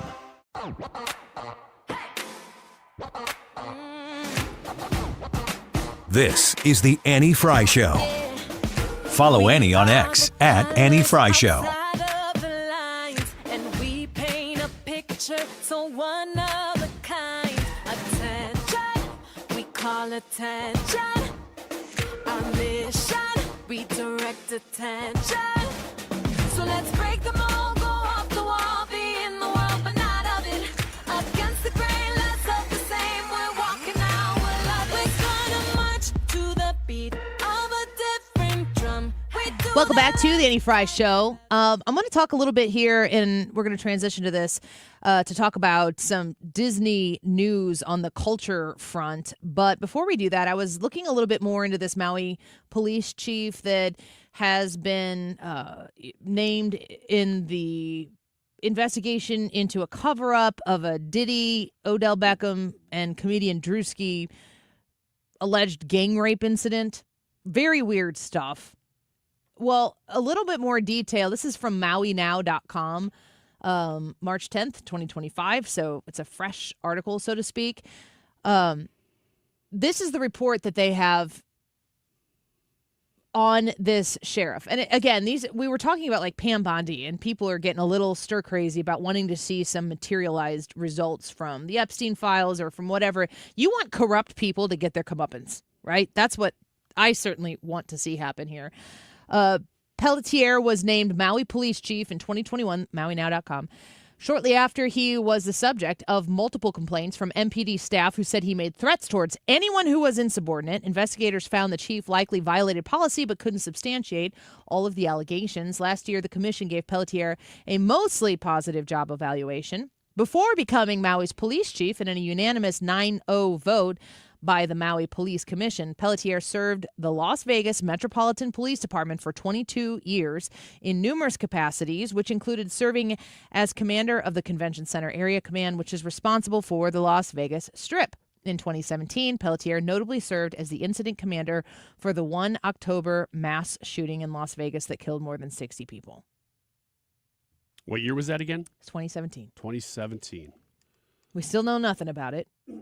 That has been so strange. Why would we know nothing about that? Anybody who is associated with the Vegas Strip shooting that is now being associated with anything else, I'm like, yeah, looking at you going, this looks like a CSI Maui or whatever episode. CSI Maui. Which, wasn't there a Vegas one? I think yeah, the original one was Vegas. Yeah. But I'm asking questions. I don't have any of the answers, but obviously other people are, because they're tying those two facts. They're just facts. He's the police chief in Maui. Had a little bit of turmoil there, and now he's facing a lot more. This is where non-radio Annie would just go down a rabbit hole. And I would just read. This is where most people are going to note this. Yeah. Mm-hmm. Get done with work today. And rabbit hole. Go home tonight and look this up. Mm-hmm. The sheriff's name is Pelletier. Probably didn't pronounce it right once. Another article from the New York Post that I saw, to get you guys' thoughts on this. Disney scales back Snow White. Gosh dang it, these dumb ads. Premiere as controversy surrounding film grows. So this live action Snow White, I don't know that it has ever not been in trouble. Yeah, this thing's a mess. I've never seen a positive headline that is a real headline that isn't like a PR plea from Disney on Snow White. Well, they cast a Latina actor to play Snow White. The movie is about her skin color, folks. That's just a fact. It's real. Yeah. Her skin was what? White as snow. White as snow! Okay, do go on. New York Post leads off with, looks like this premiere won't be the fairest of them all. I love them. I love it. They're the best. The studio has reportedly opted for a quiet, laid-back pre-party and screening at the El Capitan Theater in Hollywood, California on March 15th. So they're just making it a little straight to video, you say. Rachel Zegler is the name of the actress. Maybe she's a great actress. I don't know. I am very much in favor of not caring two hoots about the politics of actors. Until they make it an issue. When they say to their audience, listen up, dummies, I listen, and then I don't watch their crap. But until then, if they show up, if they participate in some sort of political, if they donate to things, or maybe they lend their celebrity to, unless I'm going out to seek it out, I can still watch them in a movie and pretend that they are somebody else and not the politically misguided human that they are, and enjoy their craft. I am inclined to think that most people who are completely submerged in the arts are probably going to be more liberal-minded people. Not all of them, but I don't really need to care about that. That doesn't, just like if you were going to, I don't know, are accountants more right-leaning because they understand dollars? Do you need to go to your accountant and be like, so talk to me about your politics before you hand him over everything that you make and need to protect from the tax man? Do you have some sort of life-threatening surgery that you need to have done? Do you pre-screen your physician to make sure that they vote correctly? I don't care. I don't really need to do that for my actors either. Now, however, if the actor chooses to make it the first thing they want me to consume, I will oblige, I will listen to you, and then I will not participate in watching you do your thing. Yeah, I do like to hear, what do you think about this? And then you have to make a judgment call, because when Zachary Levi comes out and says something, you're like, oh, that's interesting. The problem is when you're Mark Ruffalo and you come out and say whatever you want on the left, that costs your career basically nothing. But when you come out on the right, it costs your career basically everything. Even Mark Ruffalo, who is just a self-righteous hulk of a Democrat on everywhere he goes. Like, he's very passionate about it. I don't ever really hear it in the same time he's promoting an Avengers movie. Yeah.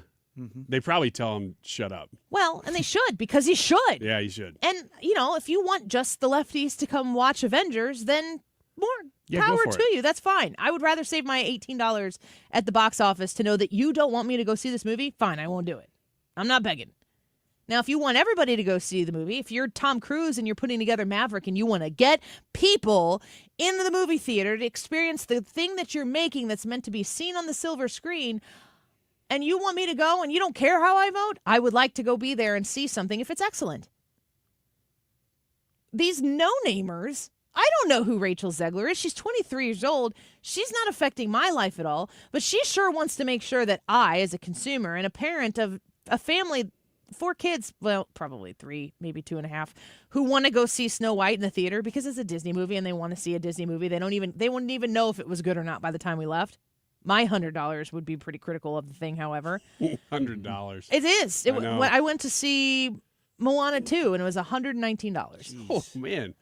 Okay. We went to the comfy seat recliner ones, but that's the only way I want to go see a movie. I don't want to go see a bad movie and be uncomfortable. Yeah, I don't go sit on a concrete slab. New York Post reports, unlike usual red carpet Snow White stars Rachel Zegler, 23, and Gal Gadot, 39, will not be answering questions from dozens of media outlets. Why?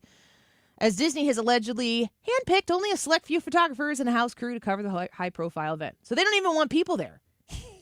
And you know why this is? Because Rachel Zegler can't keep her mouth shut. Yeah. She has repeatedly made comments about Snow White that have preceded the film before it is ever discussed anywhere about anything. New York Post goes on to say many accused Disney of being too politically correct and woke. Others also took issue with Zegler, a Latina actress, being cast as the lead. And then you had on top of this, even Game of Thrones actor Peter Dinklage, who has dwarfism, shared his critiques. This is from years ago, it feels like. Peter Dinklage, he got offended for a whole different reason. I guess he has a right to be. Literally no offense to anyone, but I was a little taken aback when they were very proud to cast a Latina actress as Snow White, but you're still telling the story of Snow White and the 7 Dwarfs. You're progressive in one way, but then you're still making that effing backward story about 7 dwarfs living in a cave together. What the F are you doing, man? Have I done nothing to advance the cause for my soapbox? I guess I'm not loud enough. I remember when he did that because I'm pretty sure it was Tucker Carlson who then had like 4 dwarves on his show to be like, we'd like to be one of the dwarves. We think this is great. Yeah. How about you cast us, real dwarves, in this film? This is our moment. And Peter Dinklage, to me, it seemed like he came out and he's like, I will speak for the dwarves.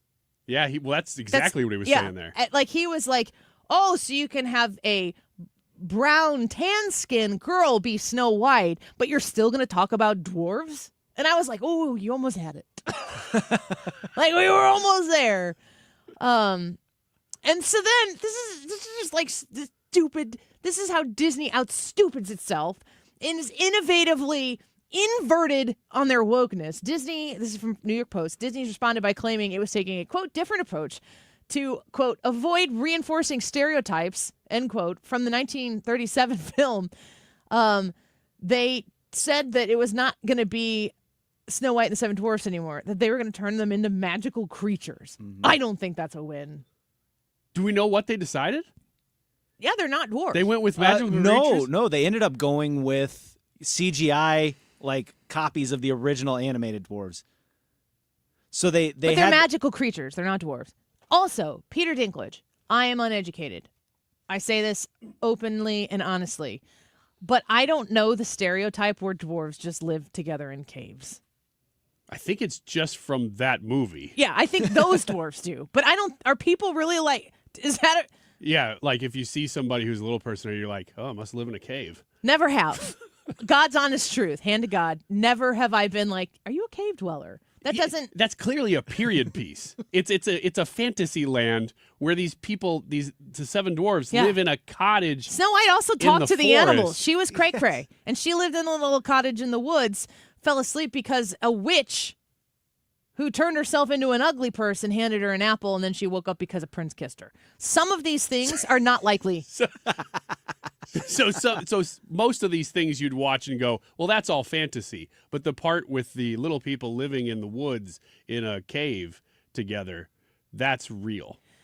New York Post says Snow White will hit the theaters on March 21st, but the Mark Webb-directed film has been swamped with controversy following the decision to replace the fairy tale 7 dwarfs with, quote, magical creatures, end quote, of all sizes and genders.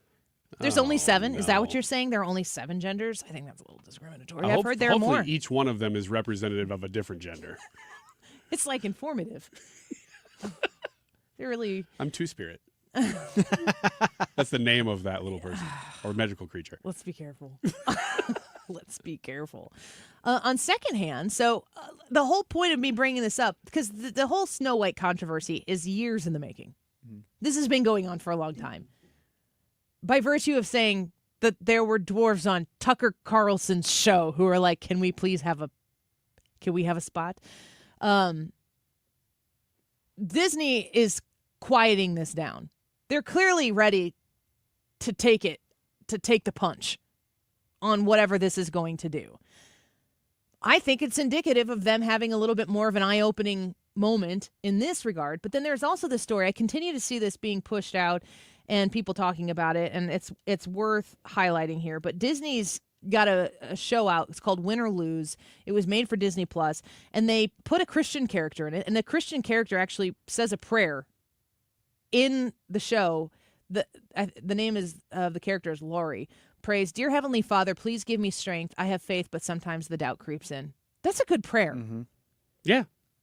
Glad to see that. I've also heard, have you guys looked into the story very much? No, I saw that it exists, but I knew just that.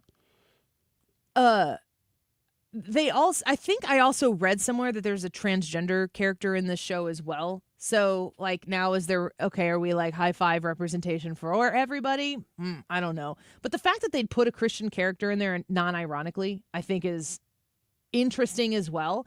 But Disney can fall flat on their face if they want to keep going down the woke road. Disney can keep trying to appease the masses and I don't know if I can say that. Why do you say that? The masses and the rear ends.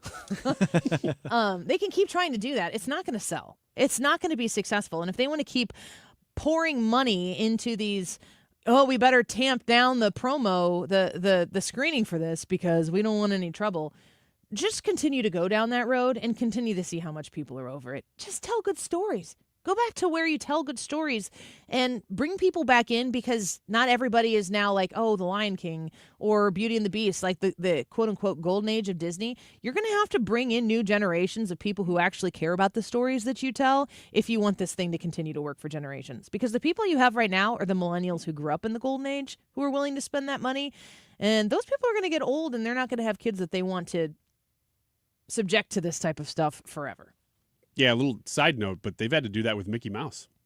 There were no real Mickey Mouse cartoons until about 10 years ago. They started doing new Mickey Mouse, other than for little bitty kids. What do you mean there were no Mickey Mouse cartoons? Well, they hadn't made a Mickey Mouse cartoon in so long. You're not saying there were none. No, but for a generation, they and really then they didn't redid have it, any. and they made Goofy look like he had been on a bender. They made it like Ren and Stimpy, the Yes. new one. Yeah. They had it for the little kids, Mickey Mouse Playhouse, but that was it. Clubhouse, sorry. And so they had to try to bring the new generation in, but I don't even see my kids watching Mickey Mouse or anything anymore. I think we could have an O'Toole segment on this show. That'd be kind of fun. That'd be fine. Yeah, we can do that. All right, let's take a quick break. We'll get the results of the YouTube live chat poll when we come back. Do you support eliminating the Department of Education? Yes or no? Annie Frey YouTube channel by going to youtube.com/@AnnieFrey. We'll be right back. This is the Annie Frey Show. Follow Annie on X @Annie Frey Show.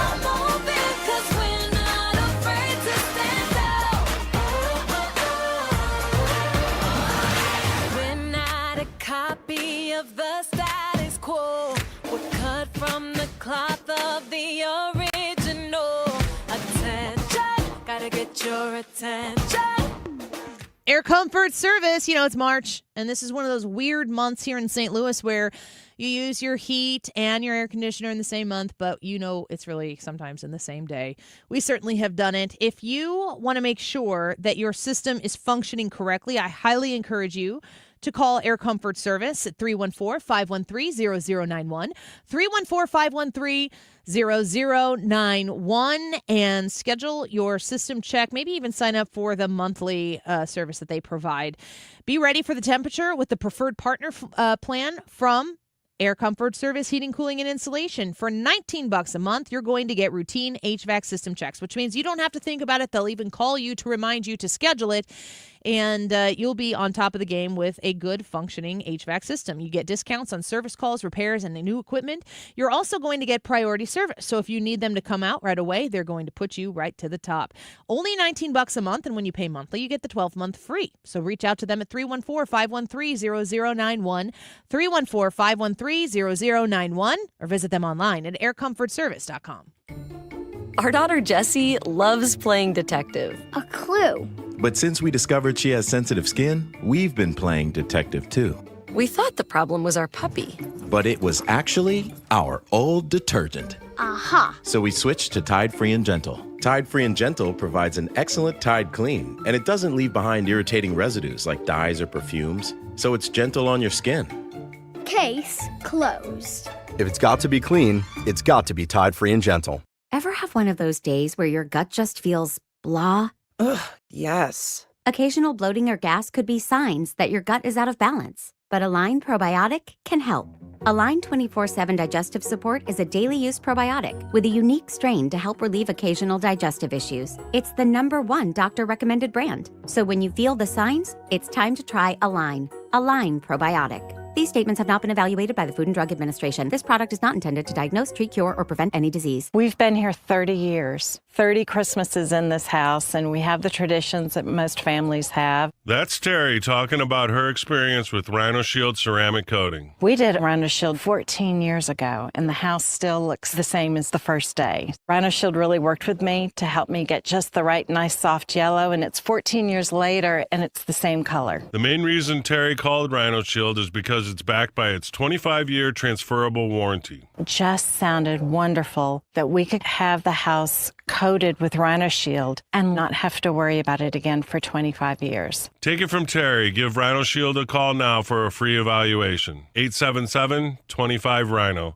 877-25-RHINO or visit 877-25rhino.com. There have been neighbors that have come by and said, "Did you just have your house painted?" Because they wanted to know who the contractor was. And I said, "No, it's actually Rhino Shield." 877-25rhino.com. Men, are you just not feeling it? Could be your testosterone. U.S. Men's Medical Center in St. Peter's helps men experiencing loss of energy, focus, concentration, and low libido. Check out the testimonials at usmensmedicalcenter.com. Patients are excited about feeling great, having energy, improved libido. Plus, they love the staff and the fact that they accept all insurance, including Medicare. Spring's coming. Enjoy it. Call U.S. Men's Medical Center at 636-244-5333. usmensmedicalcenter.com. I'm John Morgan of Morgan & Morgan. Last year, more clients hired Morgan & Morgan than ever before. We now have more offices, more staff, and more lawyers than any other injury firm in the world, protecting America, fighting for you. Visit forthepeople.com for an office near you. You're listening to the Annie Frey Show live from the Air Comfort Service Heating, Cooling, and Insulation Studio. Air Comfort Service is proud to support Greater St. Louis Honor Flight. Sign your veteran up for the Honor Flight today at gslhonorflight.org. And for HVAC services, visit aircomfortservice.com. Good afternoon. Picture perfect weather on this Wednesday afternoon. We're going to get you through the next few hours. We'll get started here with a little Elon and Trump discussion, the very latest on Ukraine and the ceasefire. And Brian Kilmeade joins us at 3:25. It's all coming up.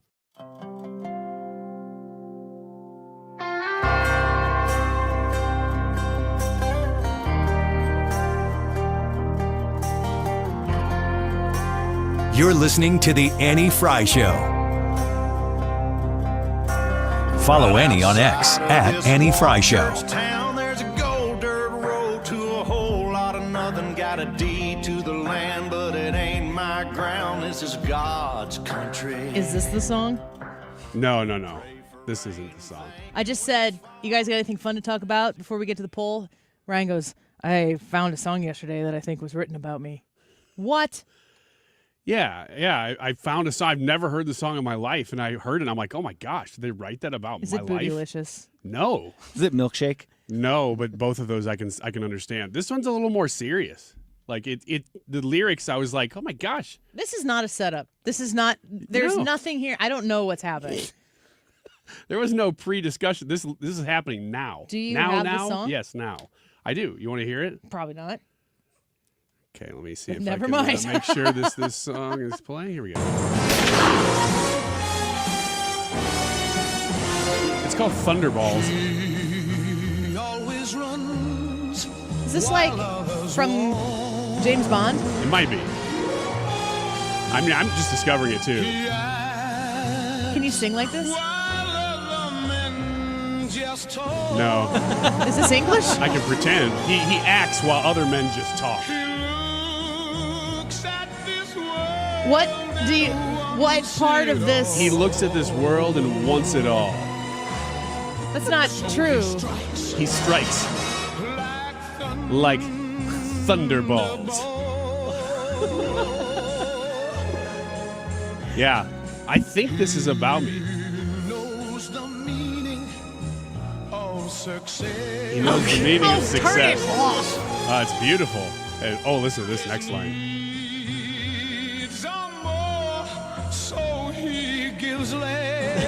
What? Yeah. His needs are more, so he gives less. Okay, I get it. Is this from James Bond? I think so. This is the second time I've ever heard What's the name of the song? Thunderballs. Thunderbolts? Is that why you've heard it? I'm not sure. So I have a CD. The movie is Thunderball, and it's James Thunderball. Bond. Okay, Thunderball. It's just Thunderballs, one, not two. James Bond Picture Archive. Okay, yeah. When I heard it, I was like, wow. I mean, it really spoke to me. It was before my time, but I was like, did they write this prophetically about me? There are lines in there that just made me go, I've never been so understood. No, here's what happened. You Googled Thunderballs and came across No. the song because you thought you were getting something else. It's not true. The way that this happened yesterday is I was just driving home from you were work. shopping for underwear. And I was looking through all my old CDs, and I found one. It was the best of Tom Jones and Engelbert Humperdinck. And so I'm like, oh, man, I haven't listened. that CD, Comforty. maybe ever. And so I put it in, and I listened to What's New Pussycat and It's Not Unusual, and I'm like, okay. It's not unusual. And then I kept listening because I didn't know the rest of the songs, and here comes Thunderball. And I'm like, oh my gosh. It was a moment in time for me because it was, I don't know if the sound's still up, but the next lines, yeah. He takes all. And he strikes like thunderbolt. Okay. Well, there's a line in there somewhere where it talks about women can't resist him and stuff. And I was like, dang, this song is amazing. And also, Tom Jones is just generally amazing. I didn't know this song existed, but it really spoke to me, and I felt like I should share it with everybody. So there you go. Google Thunderballs and let me know how that turns out. Wait, don't do that. Don't do that at work. I only knew that was associated with James Bond because that theme in that song is so often parodied. I thought the same thing. Yeah. My first thought was The Incredibles because The Incredibles has an intro that's kind of like that. Yeah. And I was like, oh, this is from, that can't be originally, right? Well, what's weird was I really was listening to it on a CD that had nothing to do with James Bond. So I'm listening to the song going, man, that sounds like it's a late 60s era song, like maybe a James Bond How song. many stage names do you have now? Cold Turkey? Yeah, Cold Turkey's one of them. What's my other ones? Gary Vood. Gary Vood. That's yeah. your reporter name. Yeah. Gary Vood, 97.1. Will you please go interview Is the people administration going to acquire Greenland, sir? Gary Vood. And I just keep saying my name. You're like, Gary Vood, you get it? You get it? No, You understand? It's Gary Vood. Nobody would get it because nobody goes, oh, you're just saying very good with the letters switched. Even better if you take your camera crew out there, which is basically Ethan holding your phone. Yeah. And whatever the answer is, if I was in that press room with Caroline Leavitt, whatever her answer was, whether it was short or it was really long and drawn out and it was like very informative, I'd go, what a scoop. At the end, no matter what. Gary Vood. And I just keep saying my name because that's what I think reporters do. You're like a glitched program that's not Gary Vood. Somebody needs to make an AI Gary Vood reporter program. Okay. YouTube live chat poll. Do you support eliminating the Department of Education?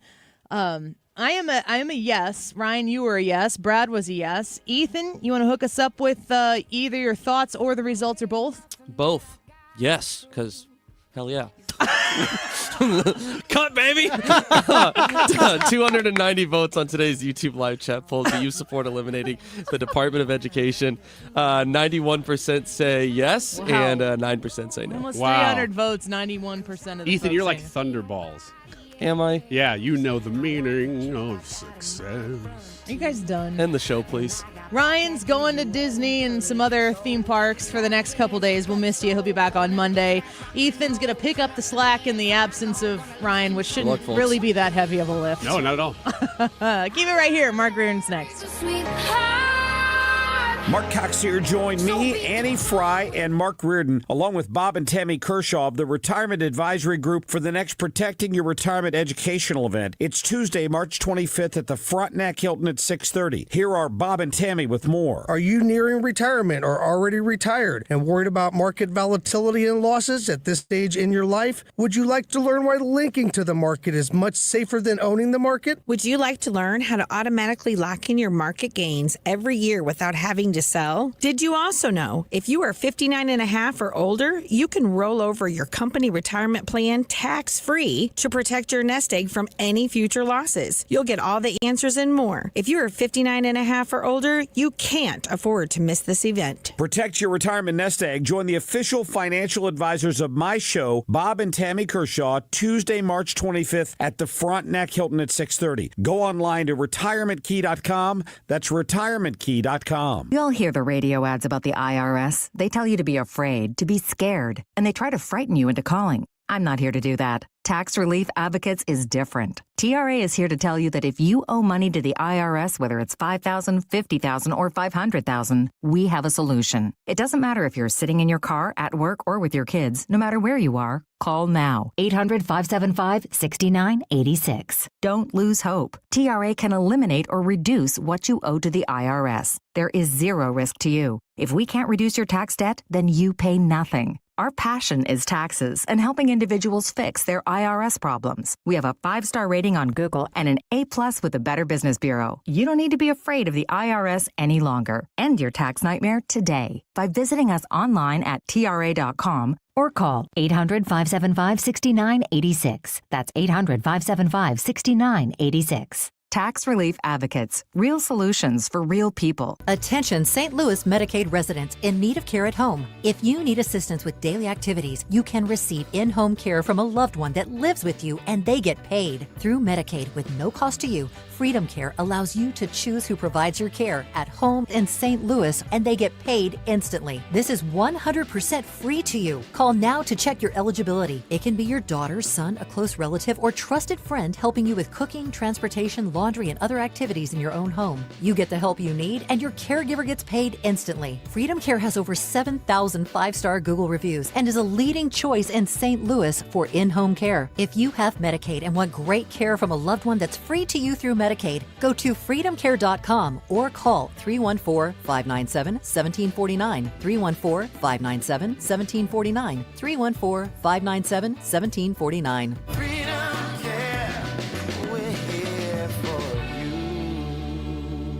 KFTK FM Florissant from the Kaufman Townsley St. Louis's Injury Lawyers Studio. Call 314-500-5000. That's 314-500-5000. All on the free Odyssey app. Sweeping changes at the EPA. I'm Lisa Brady, Fox News. As the Trump administration rolls back President Biden's environmental regulations. Environmental Protection Agency Administrator Lee Zeldin says this is the most consequential day of deregulation in American history. Our actions will lower the cost of living by making it more affordable to purchase a car, heat your home, and operate a business. The agency is eliminating or rolling back rules that required coal-fired power plants to reduce carbon emissions and set vehicle emission standards critics argue laid the foundation for an electric vehicle mandate. Today, the Green New scam ends as the EPA does its part to usher in the golden age of American success. Zeldin says the EPA will also review a 2009 finding that greenhouse gases are endangering the public health. Fox's Jared Halpern at the White House. Climate scientists call it climate denial and putting profits ahead of lives. President Trump says it's time to restore trade balance, and he's sticking with tariffs as an incentive to bring companies and jobs back to the U.S. I'll always have flexibility, but there will be very little flexibility once we start. April 2nd is going to be a very big day for the United States of America. That's when a reciprocal tariff policy kicks in. The EU and Canada imposing retaliatory tariffs today over increased U.S. tariffs on steel and aluminum. For the first time in 5 months, inflation cools, with consumer prices up 2.8% year over year last month, down from 3%. But egg prices jumped another 10%. According to February's Consumer Price Index report, a dozen grade A eggs cost on average $5.90. The figure surpassed January's record high price of $4.95. Fox's Hillary Barsky. Wholesale egg prices dropping recently. A mixed finish on Wall Street. The Dow down 82 points at the bell. America is listening to Fox News. Millions of Americans take medicine like Ozempic and Zepbound. Many of them are overpaying by thousands of dollars a year. These GLP-1 medications for diabetes, weight loss, and more may not always be covered by your insurance, but GoodRx can help. GoodRx helps you save every month on prescriptions at over 70,000 pharmacies nationwide. Best of all, it's free to use. Check GoodRx to save on GLP-1s. Just go to GoodRx.com/GLP. That's GoodRx.com/GLP. GoodRx is not insurance, but can be used instead of insurance, including Medicare and other federal and state-funded programs. Oh no, stomach issues again? Stomach issues? Who are you? Your pancreas. I could be the real reason for your diarrhea, gas, bloating, stomach pain, or loose oily stools. I thought it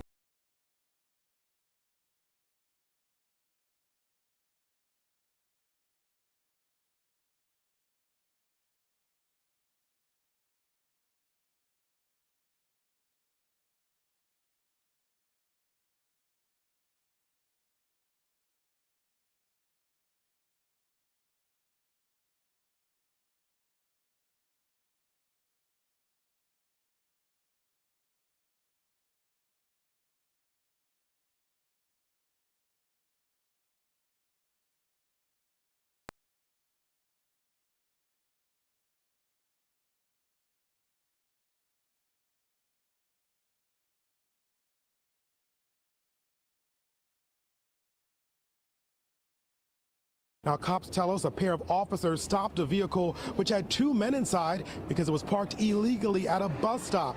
When officers asked the suspects, who police say is a 34-year-old Guy Rivera, accused of the shooting, and 41-year-old Lindy Jones to step out of the car, the suspect in the passenger seat refused, pointed a gun at the officers, striking Diller in the torso just below a bullet-resistant vest, while the officer's partner returned fire, striking the suspect in the back, and Diller was taken to the hospital but could not be saved. It's such a tragedy, and it's hard to hear that. This young officer losing his life at the hands of a criminal who has been leading a life of crime. Jonathan Diller, a 1-year-old child and a wife that he leaves behind. And he wore the badge, and he gave his life behind that badge. And it's yet another tragedy, a story that we see all too often and doesn't get the airtime that it deserves, which is why we're doing that here today on the Annie Frey Show. Lieutenant Joe Gamaldi joins us now. He is the Fraternal Order of Police National Vice President. Lieutenant, thank you for being with us here today to talk about Jonathan here, but also to give us a little bit of a broader picture of what's happening right now in the United States of America. Yeah, well, obviously my thoughts and prayers are with Officer Diller's family, his friends, the NYPD. I can't imagine and explain the grief to y'all of what everybody is experiencing right now. But the worst part about this horrific tragedy is that it was completely avoidable. This dirtbag who gunned down this officer in cold blood had been arrested 21 times. I didn't misspeak. 21. And he's in his early 30s, so he's averaging a couple arrests per year since he's been an adult. He never should have been free in the first place to murder this officer. But this officer's death is just a stark reminder of the war on cops in this country that is raging, that no one seems to want to talk about, Annie.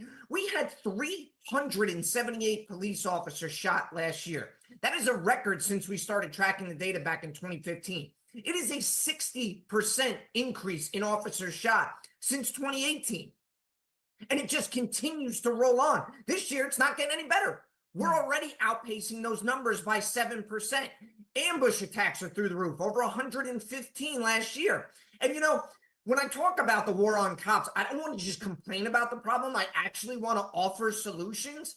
And here's a thought. Maybe we could stop this ridiculous failed social experiment of the revolving door criminal justice system, because 85% of cop killers have been arrested before. 71% of them are convicted felons. And I don't know, maybe the leader of our country, because I'm old school and think that the leader should set the tone, maybe Joe Biden could actually condemn the violence against law enforcement. But we haven't heard a peep from the White House. Not a word about this historic violence against law enforcement. Maybe House Republicans could get their butts in gear and pass the Protect and Serve Act, which would make it a federal crime to knowingly assault a police officer. And on a local level, police chiefs need to make sure that they're providing ambush training for officers so that we can be prepared for situations like this. And, you know, finally, how about we just stop treating cops like crap in this country? Yeah. Amen. I mean, say it again and say it loud. We're sitting here in St. Louis, and we have had our fair share of concern with the mistreatment of police officers. They're incredibly important to the safety and security of the city, and the enforcement, the actual follow through of convicting criminals and making sure that everybody is very clear who the criminals are and who the victims are. The blurred lines everywhere have led us to this point, and it's a variety of fronts that police officers and their spouses and their children and their mothers and their fathers, they all know what it means for that individual to put on the uniform and the badge and to go out and go to work. There's a huge risk involved. Do you think this is is this a political problem that we have right now? Could this be solved by better policy, or do you think it's as cultural as it is political? I think there's a number of factors. I think it's cultural. I think it's political, but I think there's also additional funding that could certainly help for police officers. But basically what has happened in this country is that politicians and grifters and some of those in the media realized they could make money and they could garner influence by treating police officers like scum in this country. And they just ran with it. And they didn't think of the collateral damage of what that would cause by reducing the legitimacy of police officers in their neighborhood, by constantly ramping up the anti-police rhetoric. And it basically gave criminals a free pass, like, yeah, go ahead and assault cops. And, it's not hyperbole when I say that we're going to work with targets on our backs every day. Just look at the NYPD. Last year, they had their highest ever recorded assaults on police officers in their history. I mean, what bigger wake-up call do folks actually need to say that we need to prioritize? And I'll give you an example. If this were journalists who are being assaulted at this rate, or another one that was popular was they wanted to pass a law to protect poll workers. How many poll workers have been assaulted in the last year or shot dead? None. But no, when it's law enforcement, we don't even talk about it. President can't even make a statement about it. There needs to be a wholesale cultural change regarding how we treat police officers in this country, because it should not be socially acceptable to allow this violence. We're not some third world country where a cop should just be assassinated every single day and it doesn't raise an alarm. I mean, and just for perspective, there is a police officer shot in this country once every 23 hours. Let me say that again. Once every 23 hours, there is a cop shot in this country and nobody's talking about it. Man, well, you certainly are, Lieutenant Grimaldi with us. You are an officer at the Houston Police Department, and you are also the Fraternal Order of Police National Vice President.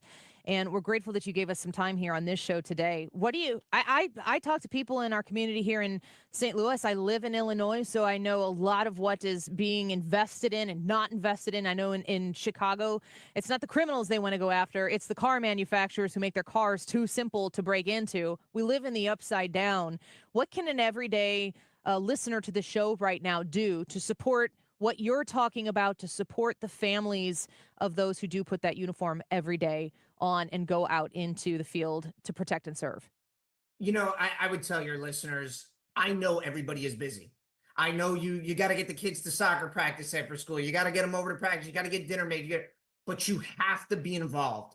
And that could be as simple as sending an email to your council member and make sure that you understand you don't want the police defunded in your neighborhood, that you want safe streets.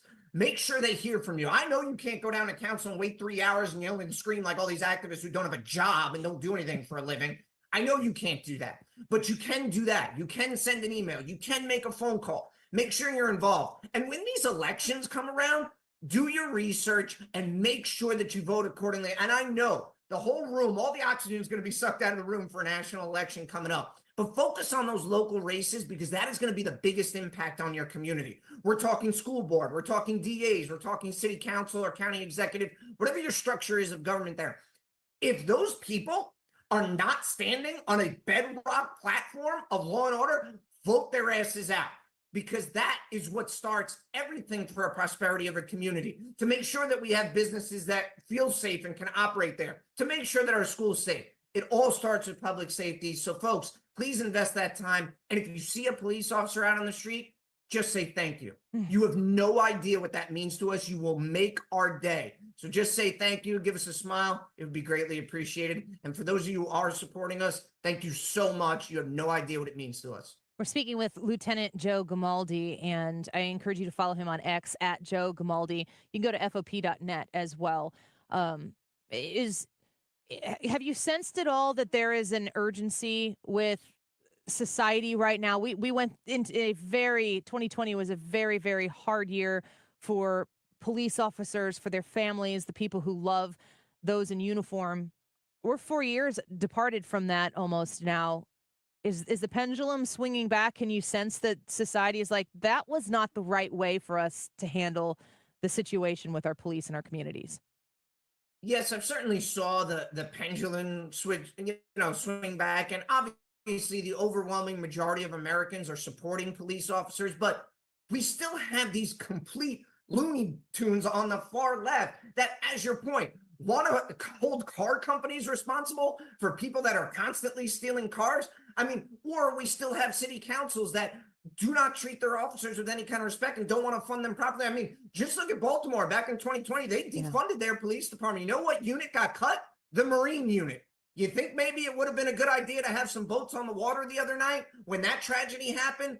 So I think people just need to understand that, yes, the pendulum has shifted, but we are getting constant attacks from those on the far left that still want to defund police departments and that still want to prosecute officers when they're doing their job the right way. I mean, if a police officer colors outside the lines, they should be held accountable. But you know what? If we're following policy, training, and the law, we should be supported not only by the community, not only by elected officials, but by our own police chiefs who shouldn't be throwing police officers under the bus when they're doing the job the right way.